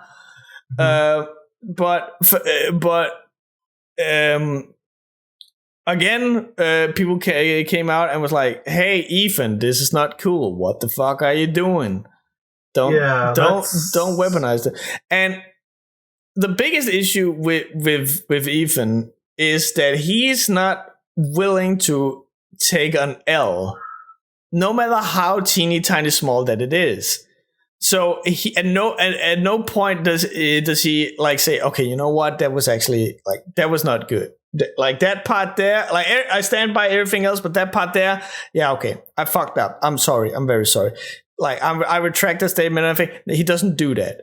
He starts out with like trying to defend, where it's like, no, but like, do you not think it's weird that Keemstar says jump off a cliff and then Etika jumps off of a bridge, and then the people are going, no, what the fuck? No. Oh, God. And then later he when he realizing that's not working, he goes, I never said that Keemstar killed Etika or whatever the fuck. And I'm like, what the fuck did you bring him up in the video for? It's like, what the fuck were you saying? Hello? Yeah, like what point were you trying to make if not that? So that happened, and then Keemstar made a response to Ethan, and Ethan made a response back. You know how YouTubers do; they make videos to each other and attack each other, and yada yada yada. Yeah. And I don't. And at one point, they start bringing up the fact that around this time, the new policies on YouTube came in, which were the policies about bullying and stuff like that. Yeah. And as a result, a lot of videos were taken down, or you know, got strikes or whatever the fuck, because they contained bullying. But one of the things that was pretty interesting was that there is this dude called Gukunaro, which had made a video called The Death of H3H3, which is like before it became quote unquote popular to dislike H3H3, he had put out this video where he was basically just talking about every like the stuff that he didn't like about H3H3. It was by no means, you know, like a fuck H3. If you like H3, you're a fucking asshole. It was just like, hey, I actually like H3H3, but this part here, and this video had a few thousand views. It actually had like remarkably few views, and for whatever reason, this video got taken down as well. Yeah. So it's like, that seems a little odd, because like this is something people manually has to go in and go, no, this is bad video. And at one point during one of Ethan's streams, he has they're looking up a video, and you know, like he goes and he clicks on the YouTube thing, and the very first name is Gokunaro in a search thing, which shows like this is a thing he has recently searched for. And it's like, And then a few days later, he's having a meeting with Susan. So people are going, did Ethan fucking report this shit to Susan? And the weird thing is that everyone and their fucking mom came out of the woodwork and was like, Ethan, did you report this video to Susan? Ethan, did you? Like, everyone is asking this. And the thing is that with every other question, Ethan is very quick to leave like a snarky reply or a legit reply, or you know, a joke about it or whatever the fuck.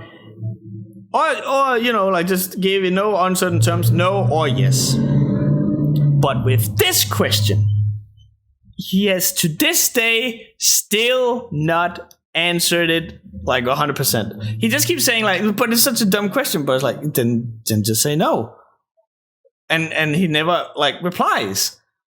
And the reason why I bring this up is because during this whole back and forth, Keemstar is like, I'm not gonna fucking speak on this anymore. But what I am gonna do is that I'm gonna re-upload the Gokunaro video. With his permission. And the reason why it was taken down at first is because it apparently incited violence, because in the thumbnail it has Gokunaro with a gun pointed towards Ethan's head, which is unfortunate. But So they go through the entire video and they even the title card and replace every gun with a plunger. There's no gun sounds. There's like funny little plunger sounds or whatever the fuck. Mm-hmm. And he apparently he ran it through YouTube at first and was like, "Hey, is this okay?" And they're like, "Oh yeah, it's fine. There's nothing in there that that should break any rules." And so the video goes up, and then it immediately goes down. And then it becomes, what the fuck? What is going on? And like Keemstar brings up, is like this is fucking like this is weird because we replaced every gun with a plunger, but H3H3's video on Keemstar is still up, which is called Content Nuke. And in the fucking thumbnail, Keemstar is being blown up by a fucking nuke. I was just about to say, because I was Googling on my own time what these things look like, and I'm like, bro, is this a for me but not for thee bullshit we're seeing right now? I don't fucking know, but I got, like, again, Keemstar is his own fucking bag of worms, and there's a lot of things wrong with that dude, but there is some legit slimy, questionable, scheming, conniving bullshit going on in H3H3. And I would rather have the dude that is a fucking cunt and knows he's a cunt and doesn't hide that he's a cunt than the dude who acts like he's the nicest, friendliest, most wholesome guy who cannot take an L and who then just goes and does scheming, slimy shit behind your back. God, seagulls. Yeah. Sorry, I was gonna say, God, there's a lot of fucked up shit in social media, but I got distracted by nice, happy seagulls. Nice, happy seagulls. Tilapia of the sky, as Zach would call them. I thought I had left them behind when I moved from Frederikshavn to this part, but nope, now I'm back in the water, and guess what? They missed you. I think like what we can take away from all this is like there's some crazy lengths people will go through to protect their ego. Yeah. Despite how illogical it seems in hindsight and in the long run. I don't get it. I legit do not get it. And I think like that's maybe like I think that may be my strongest weapon as a YouTube creator is that I know that I am flawed to a ludicrous extreme. So if you go and go, oh my God, Riiser is such a bitch, I'm gonna go, sorry, I am the biggest bitch. Like there's a Danish rapper who has a quote, and I fucking love it, which is, it's hard to hate an asshole if he knows he is one. And that's basically how I've chosen to live. But I also don't understand, like, how is it so fucking hard to take a fucking L? Because that is how you improve. If I go and believe that I am always right, that I am always, like, everything that I say is 100% the truth, and no matter what you say is ever gonna change my mind, how the fuck am I ever gonna improve? I'm just gonna be building up these fucking walls when no new information can because if you have the fucking mindset, I'm always right, then it becomes it becomes a fucking mantra for you. It becomes the building blocks that build you up. So you will do so, even if you at one point get presented with something where you go, okay, maybe I wasn't right. Then you have like this entire mantra, this entire thing that you have built up, and like, no, I cannot break that down. No, it is you who is wrong. Like fuck it, I'm just gonna put it on blast. That's why I'm never gonna have a fucking like debate or like a conversation with Cody, because it's like he believes that he is always right. Then what the fuck point is there ever gonna be in us having a discussion? I'm never gonna fucking like what can possibly be achieved by having this talk? We're never gonna like you're gonna stand there and be like, oh, I'm always right. Then what the fuck is gonna come out of this? What are you gonna learn? What am I gonna learn? Like nothing. Like we're gonna be left with the same point of view that you've always had. I'm gonna be left behind with the same point of view that I've always had. Then like it is fucking, like, in lack of better words, it's a childish view to have. That honestly believe that you can never be taught, that you can never learn anything new, that every time that you say something, it is 100% factual. It boggles my mind. Mm-hmm.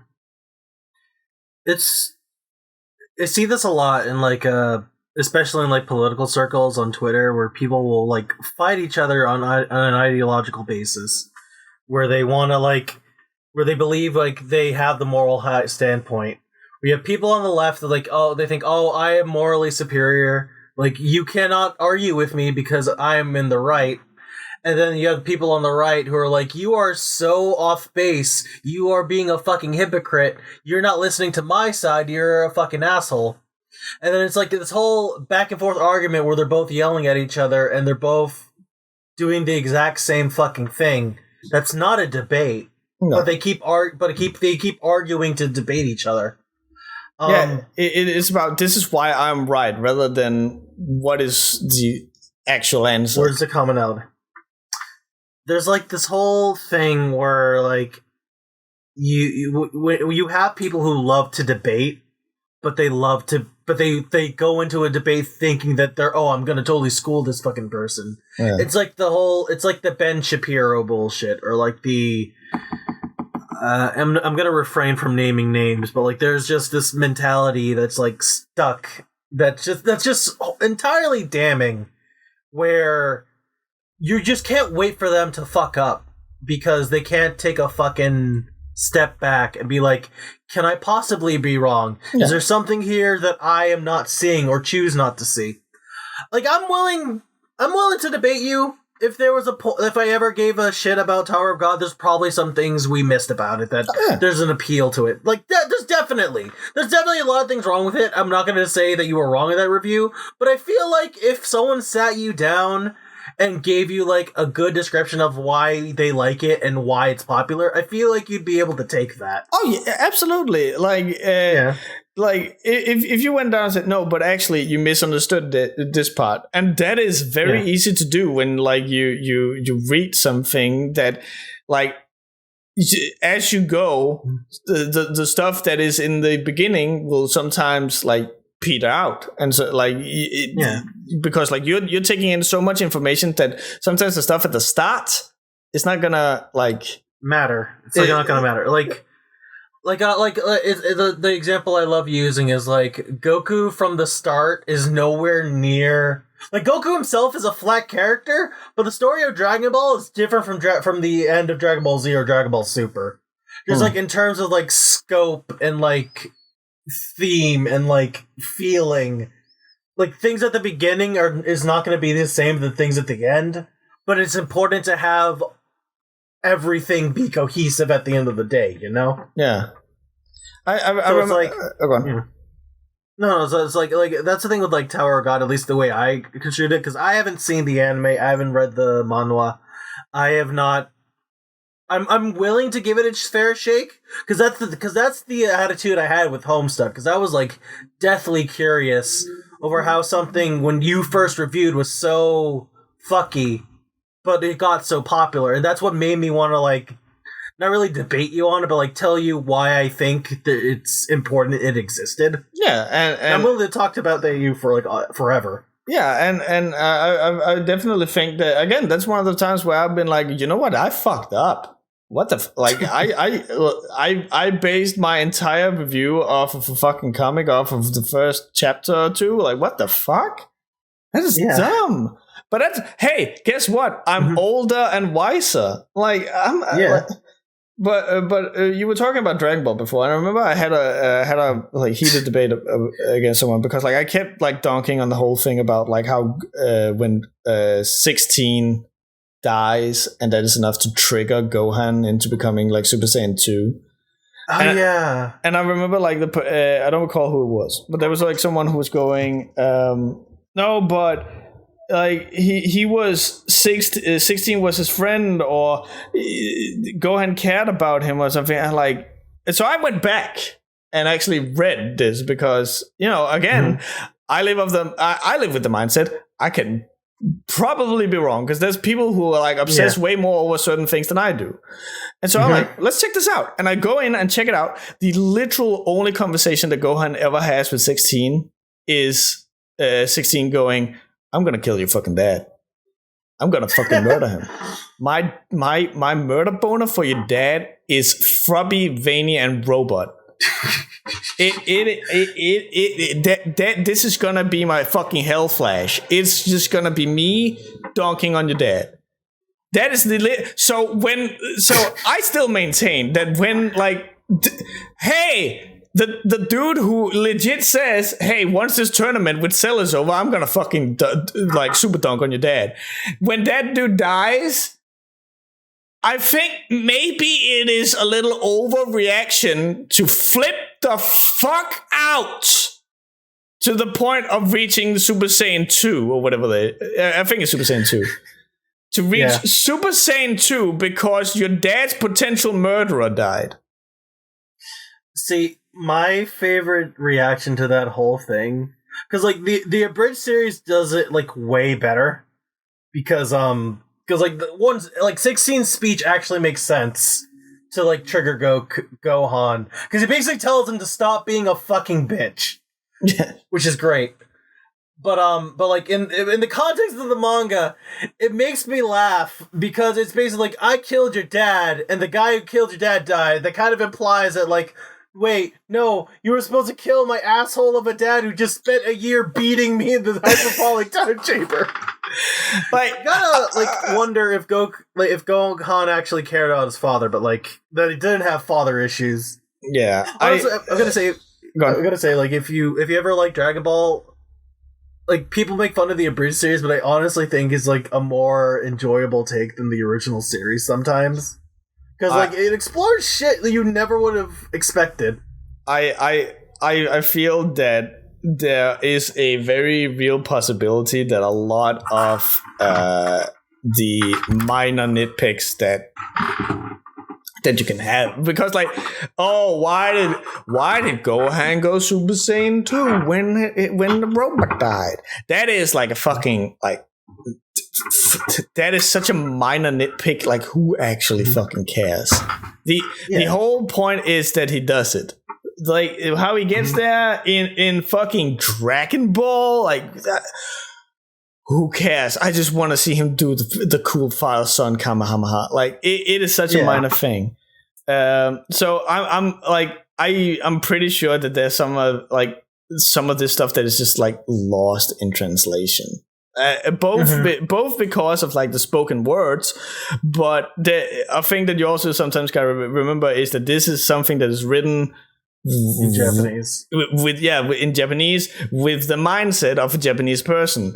And one of the things that we learned a lot about in when I was studying graphic design is that, like, say that you I don't recall which country it is, but you know how when you wanna emote no, then you shake your head, and if you wanna emote yes, then you nod. There are certain countries in the south, I don't recall which ones they are, I'm sorry, but where they mean the opposite thing. And so you always gotta remember that certain things have different values, different meanings, and different weight than other countries.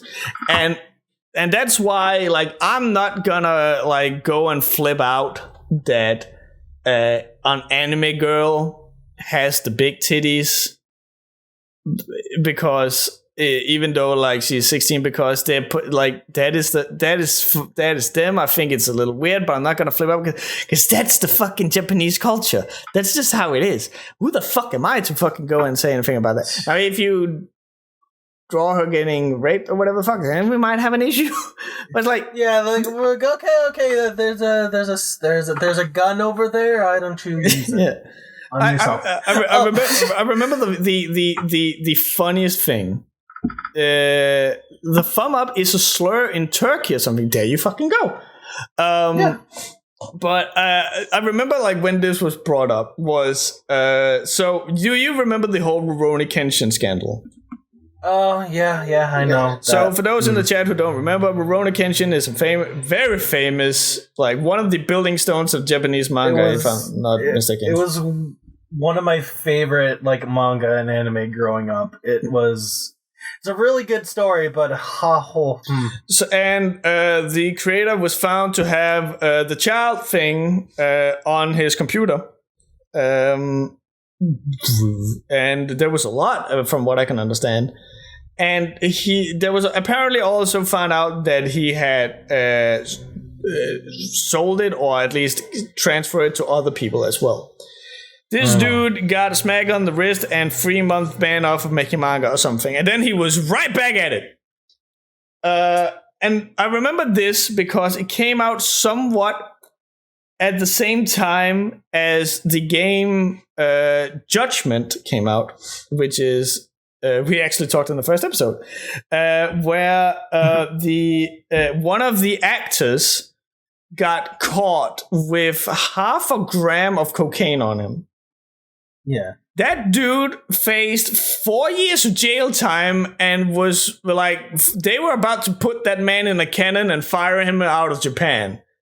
Like, how in the fuck are the laws so, like, again, that's because Japan has their values that we here in the West will go, that's fucked up. Yeah. Like I can go out and yell really loud in the street, and I can probably get 0.5 gram of cocaine like that.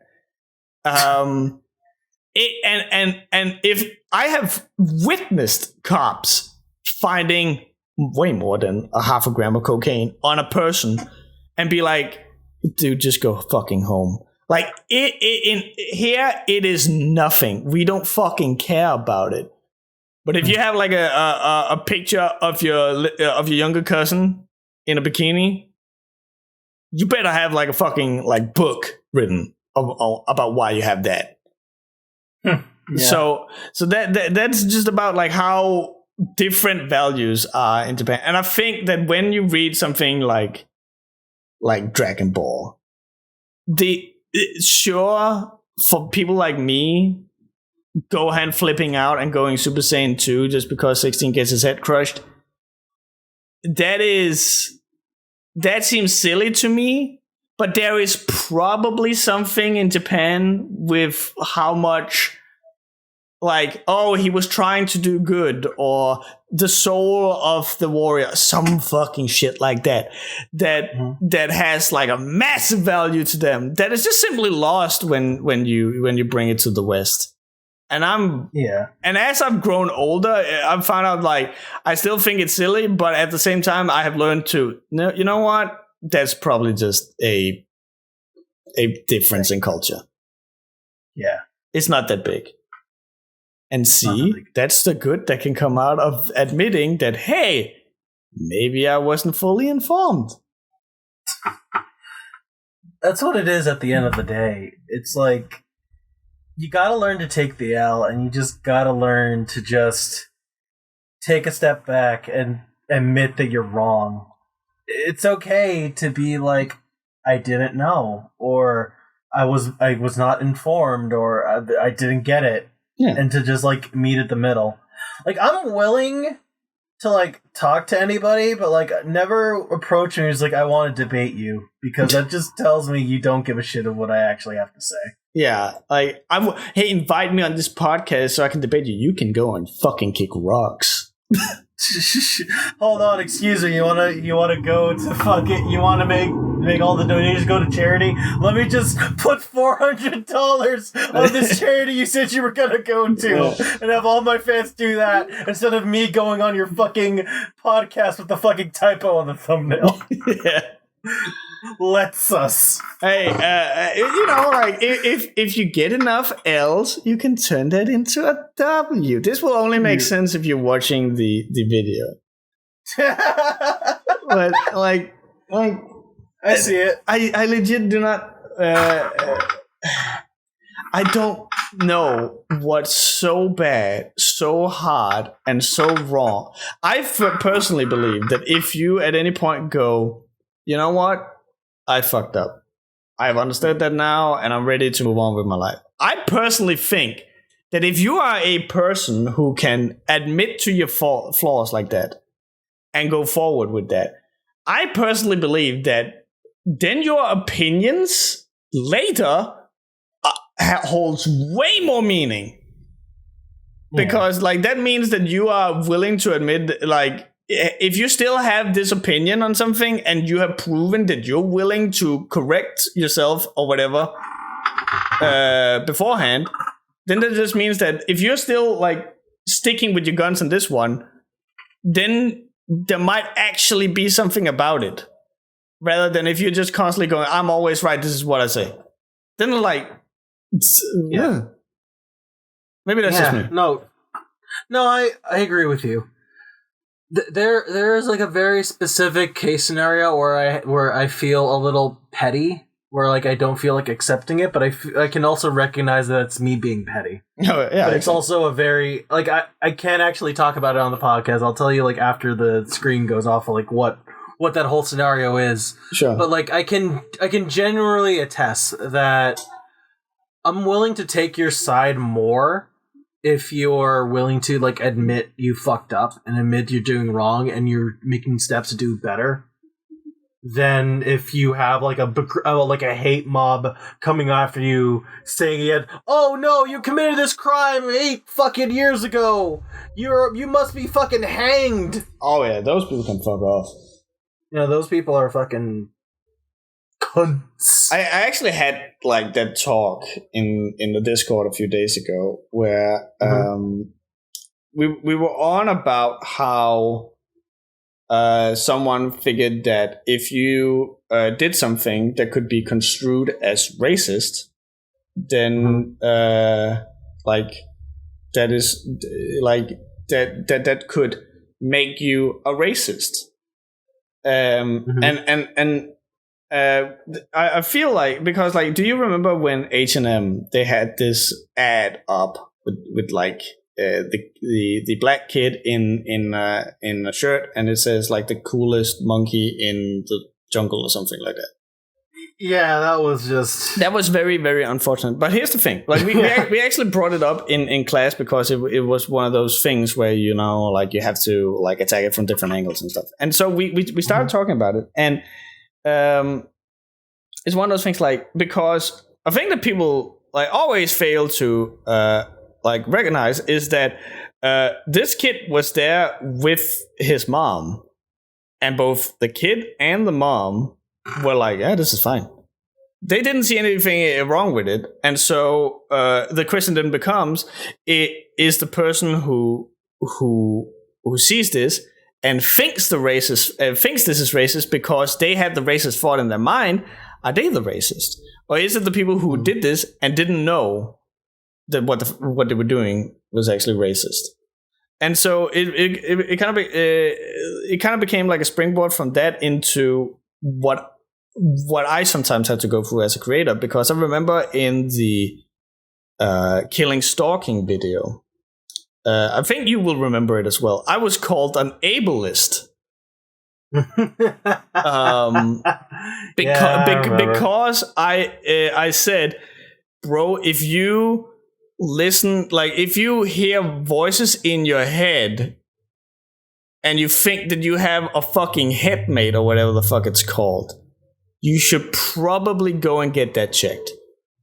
No, I believe you, because I Okay, just side tangent real quick because like I hated this in Tumblr so much because there were people glorifying a mental illness and like they do this thing where they romanticize it as if this like horrible debilitating illness is something to be admired. Yeah. And it's something it's like it's not like being like losing the strength in your legs. It's not like being paralyzed. It's not like having a speech impediment or like being riddled with ADHD. It's not. This is something that is horrifying. This is a debilitation. This is something you need fucking help with. It is nothing but misery. And if you think anything otherwise, you're a fucking cancer on this society. Go fuck yourself. Okay. That is. I hate that a lot because. Yeah. They would say that they would have this moral high ground, like, oh no, the mental illness is like you're ableist because there are people with this thing and they're trying to live their lives, but no, if you're living your life, you're getting help because if you actually had that, it's not a fucking imaginary friend, it is torment, it is pain, it is like anxiety. Like made manifest to actually cause actual damage to you. Yeah, I hate that with a burning passion. And so, no quarter for these assholes. No, I get that. And but where I was coming from in the video, it was just like, hey, go get help. That was literally like because it came from a place of empathy, and it also comes from a place of understanding because, as you know, I have studied psychology. So it's like, I understand this is an issue you really need to get that shit checked because it shouldn't do that. It's basically what it was. It's basically what it boils down to. And so I got called an ableist for that. And so the point that I brought up is that I definitely feel like there are points like where I was making fun of Christine, for example, long ago. I made fun of Christine for being trans because I thought that she was doing that just to get attention. That is on me. Yeah. And that is me not understand that, and I apologize for that, and I feel that I should apologize for that. But then it becomes like stuff like this about the whole ableist thing. That if you that I think this is a two-way street. If I fuck up, I should absolutely be held accountable for that. I should absolutely go and say that, hey, I fucked up. I'm sorry about that. But again, it's a two-way street. You as an audience should also be held to the same standard. And should also not get away scot-free with always assuming the worst thing of the person that did the thing. Mm-hmm. And I'm so and I'm so happy because like I remember with the whole I think it was Lackadaisy where I was like making like I took a jab at Christine for wearing a dress, and again that was bad. But at that time, I will say it was a different time. That was it's still not cool, but it was a different time. And this person came out and was like, "Hey, are you aware that you said this in this way?" And I was like, "Oh my fucking god!" I had forgotten about that. I was like, "Oh my fuck! Oh no! What? Who is this guy saying this?" And I'm so happy that this person didn't act in bad faith. They were like, "Hey, are you aware that like times have changed and this is not a good look." That is how it should be. Because again, as I should be held accountable for doing dumb things, I also think that the audience should be held accountable for. Don't always assume that I'm doing stuff in bad faith. Don't assume malice when ignorance is just as likely. That's honestly beautifully said, beautifully written. It is. That's basically what it comes down to at the end of the day. Like going back to Creepshow art. Yeah. Because this is the perfect example. It's people like her that would recognize the audience, like that would like kind of like fit in that same situation. Because she never believed in the whole two-way street thing. It was the whole, like, I am the judge, jury, and executioner. I know what is morally right and just, but I can never do no wrong. Yeah. I can never do any... You know what I'm trying to say. Yeah. But it's like, so like when it came out that not only was she guilty of all these things, she was guilty of worse. Oh yeah. So you can probably say the shit that doesn't discount the shit she said before, but it only makes her own crimes that much worse in comparison. Because you're like, where the fuck do you stand to like point at all these people and brand them as some sort of fucking heretic when you were guilty of the same fucking crimes yourself? Yeah. And you still count yourself as like a goddamn saint.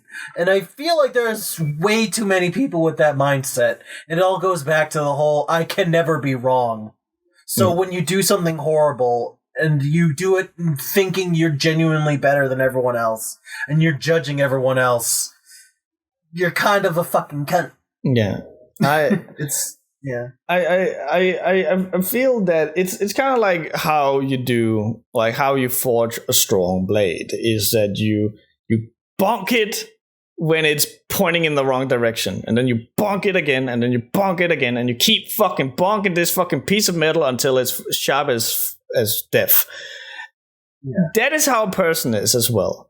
You come into the world with this childlike, like, oh, I'm gonna be a fucking astronaut, and everything works on candy, and then you like bonk. Okay, that's not the case. Hey, girl, want to see my Pokemon collection? Bonk. Okay, that's not how you approach girls.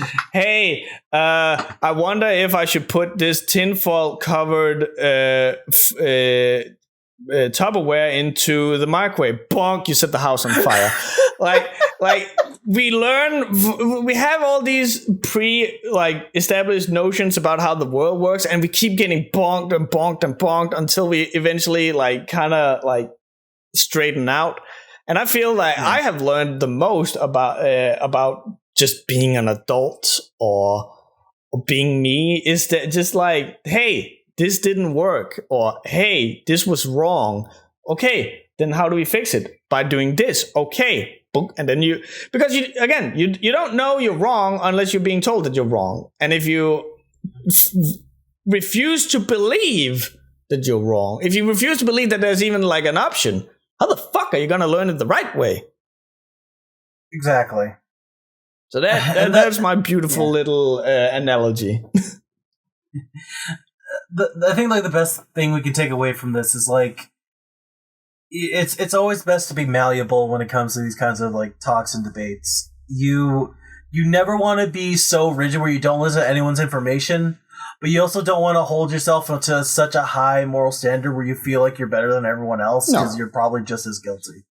Just find a middle ground and like be willing to be wrong. Be willing to accept that you're wrong in the same way you're willing to accept everyone else is wrong too. Yeah. And we all end up better for it at the end of the day. Yeah, like I'm gonna my favorite topic in the world, my Made in Abyss video. You can never convince me that comic is not horribly written. Like the stuff that it portrays, the stuff that it talks about, and the pace in which it presents it, that's just straight up fucking terrible. But you can convince me that I could maybe have worded my argument about this being portrayed as being for kids better.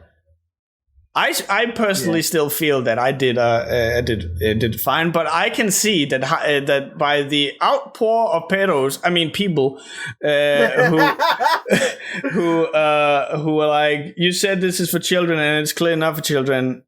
I can from that infer that, okay, maybe I could have phrased it better. But again, I'm still gonna fucking hold steadfast that, but the comic is still trash. So again, there should always be like an option for you to admit a wrong, but there's absolutely also always room for you to go, no, this is how it is, and you cannot that you cannot change that mindset. Yeah. There's always like a. You just always gotta have that ground at the end of the day. Yeah. You gotta, because like, even if you're like stalwart and steadfast, that's like the point of a debate. You're not there to be like to shut everyone out and not hear them out and try to like beat them into agreeing with you. You're supposed to have that conversation. If you are that sure of yourself, the way you do is like you invite them in, you listen to them, you give them that same respect that you're asking out of them, and you talk to them. And if you both have that respect, then you can both come to that agreement where like, I never thought of it that way. And then you just come to that realization like, you know what? Yeah, you're right. It looks like it's not for kids, but it's got that childlike appeal where it could definitely be taken as such. Yeah. And I think that brings up a very interesting point. And that's something that me and a friend of mine, we typically like, we often get into fights, not fights, arguments, and and we kind of like set up like I won't say rules, but it's one of those things where if we are like having like a really like heated argument, we will go and we will like understand, okay, we're getting really heated right now. So what I'm gonna do is that I'm gonna write down my points, because this is always in text. I'm going to write down my points, and you're going to address those points, and then after that, we can tackle your points. So we don't talk over each other. We leave room for everyone to say their piece, because a lot of times, I personally feel that one of the main reasons why nothing is ever accomplished in debates is because one person will not shut the fuck up, will start screaming, pissing, and moaning, start doing ad hominems, or start or just start interrupting and something. And like the whole fucking thing about interrupting is that, okay, I don't want to hear you even finish what you're saying. Because I have already like come to a conclusion. Let the person fucking finish. Let the person say what they will have to say, and then if they're completely off base, then you can fucking rip them a new one after that. But why not give the fucking courtesy of letting the person talk and then reply? There's so many childish things when it comes to a debate. Like, just make your points, listen to mine, and let's talk. I don't know how that got turned into a fucking pissing match where people just scream and yell at each other. Personally, I blame politics, but I always blame politics for this kind of shit. And I don't follow politics, so I can't. But like at the end of the day, it just comes down to like, hey, my ego is more important. Like. It's funny, like, people who love to debate will always say that, like, your feelings don't matter, but the whole reason they're debating the way they are is because they only care about their own feelings. Yeah, because the feelings got hurt. Yeah. An echo chamber, that's basically what it is, an echo chamber. Yeah. But it's like, what can you do? Yeah, just do better. I think like that's one of the things that I'm really happy about. Like I joke about it often that like Nick Nocturne's Discord, the little I have visited it, like his community fucking adores him, and for good reasons too. He's super talented and charming and a real nice guy. Yeah. They fucking adore him. They have a fucking little altar for him. They're praying to it. Like nice and happy words going to him. And then you have the Skid and Fufi from UberQuest, also incredibly nice people. I love them. Nothing but respect for them. And their community is also just like, hey, yeah, you're so good, you're so great. And I also know that they have what I'm about to bring up. But the Webcast Relief Discord, I've always joked about, they want nothing but to see me suffer. But there are also people who, if I ever say something dumb, they're gonna be there and go, that's fucking dumb, bro. What are you doing? Yeah. Like, I have seen some people call it an echo chamber, and I obviously there's no one more biased in this conversation than me, but I personally don't see it as an echo chamber because holy shit, have I been corrected and argued against or something like that a lot. And by the way, just real quick, I also know for a fact that also happens in the Nightmind Discord and the Open Discord. I just brought that up because those were the ones I brought up in the video once. But I personally don't. I'm so happy about the community that I have because they understand the type of person that I am, which is I function with this mentality of correct me if I am wrong, and I'm so happy for that because if I'm saying something completely off base, then they're right there to go, what the fuck are you talking about? I think that is one of the they call me asshole to keep it grounded. I think that's one of the reasons why I dare to try Final Fantasy 14. If I had just been in my little echo chamber where I went, oh, Final Fantasy is bullshit, then I would never have given that a go. If I had the mentality, I wouldn't have looked at Final Fantasy VII Remake and go, you know what? That's actually I'm not happy with the ending, but that was actually fucking good. Or looking back and going, you know what? Final Fantasy VIII wasn't actually that bad because I have people go, you know what? Have you considered this or that? I'm not even me dunking on Kingdom Hearts now is more or less just a joke. I'm not I remember I was still fropping hate cock for that game.